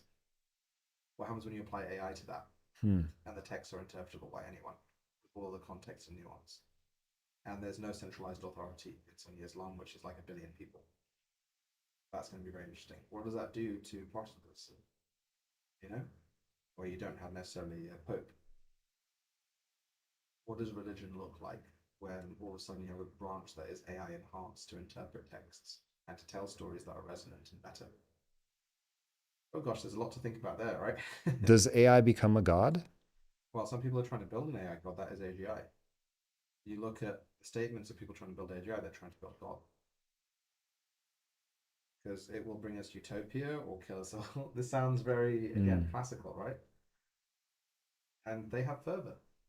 They genuinely believe that they are going to save the world or destroy it. Yeah, we got back to the dark stuff, didn't we? Yeah. Yeah. That's a trip. Remake Game of Thrones season 8. Like, come on, let's do it. Let's bring this technology for cool stuff. Make the Oasis in Ready Player One minus the microtransactions and whiny teenagers. That'd be That part I actually am working on. good. All right. So talk to a young person out there right now. They're terrified. They want to be future proofed.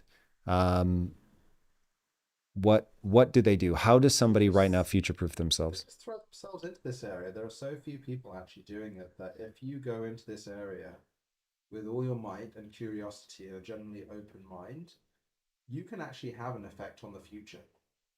Because everyone in your community will be using this. Everyone that you know will be using it. If you're someone that listens to this podcast, again, maybe not the people without internet. You don't know those people. you know?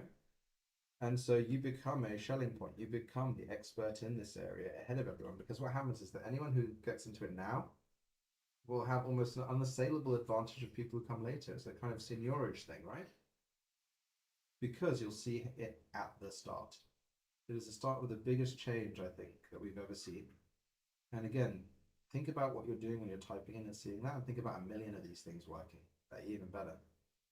It's unavoidable. So I'd say you just have to get into it. You have to get passionate. You have to think about the bad stuff, but is that really your responsibility, right? I think it is, but focus on the good stuff and focus on the potential of what happens when this scales to make real positive change. It can be to your pocket, it can be to your community, it can be to your life, because it does affect everyone that you know. So I'd go with a positive mindset. Leave it to boring old guys like us to think about all the doom scenarios. Fair enough. Emad, where can people follow you? Twitter, Emad Mostaque, Stability AI as well. That's kind of the main piece. I love it. All right, everybody. If you haven't already, be sure to subscribe and deploy some AI in your life. And until next time, my friends, be legendary. Take care. Peace. To learn more about artificial intelligence, check out this episode with Mo Gadot. We've never created a nuclear weapon that can create nuclear weapons. The artificial intelligences that we're building are capable of creating other artificial intelligences. As a matter of fact, they're encouraged to create other artificial intelligence.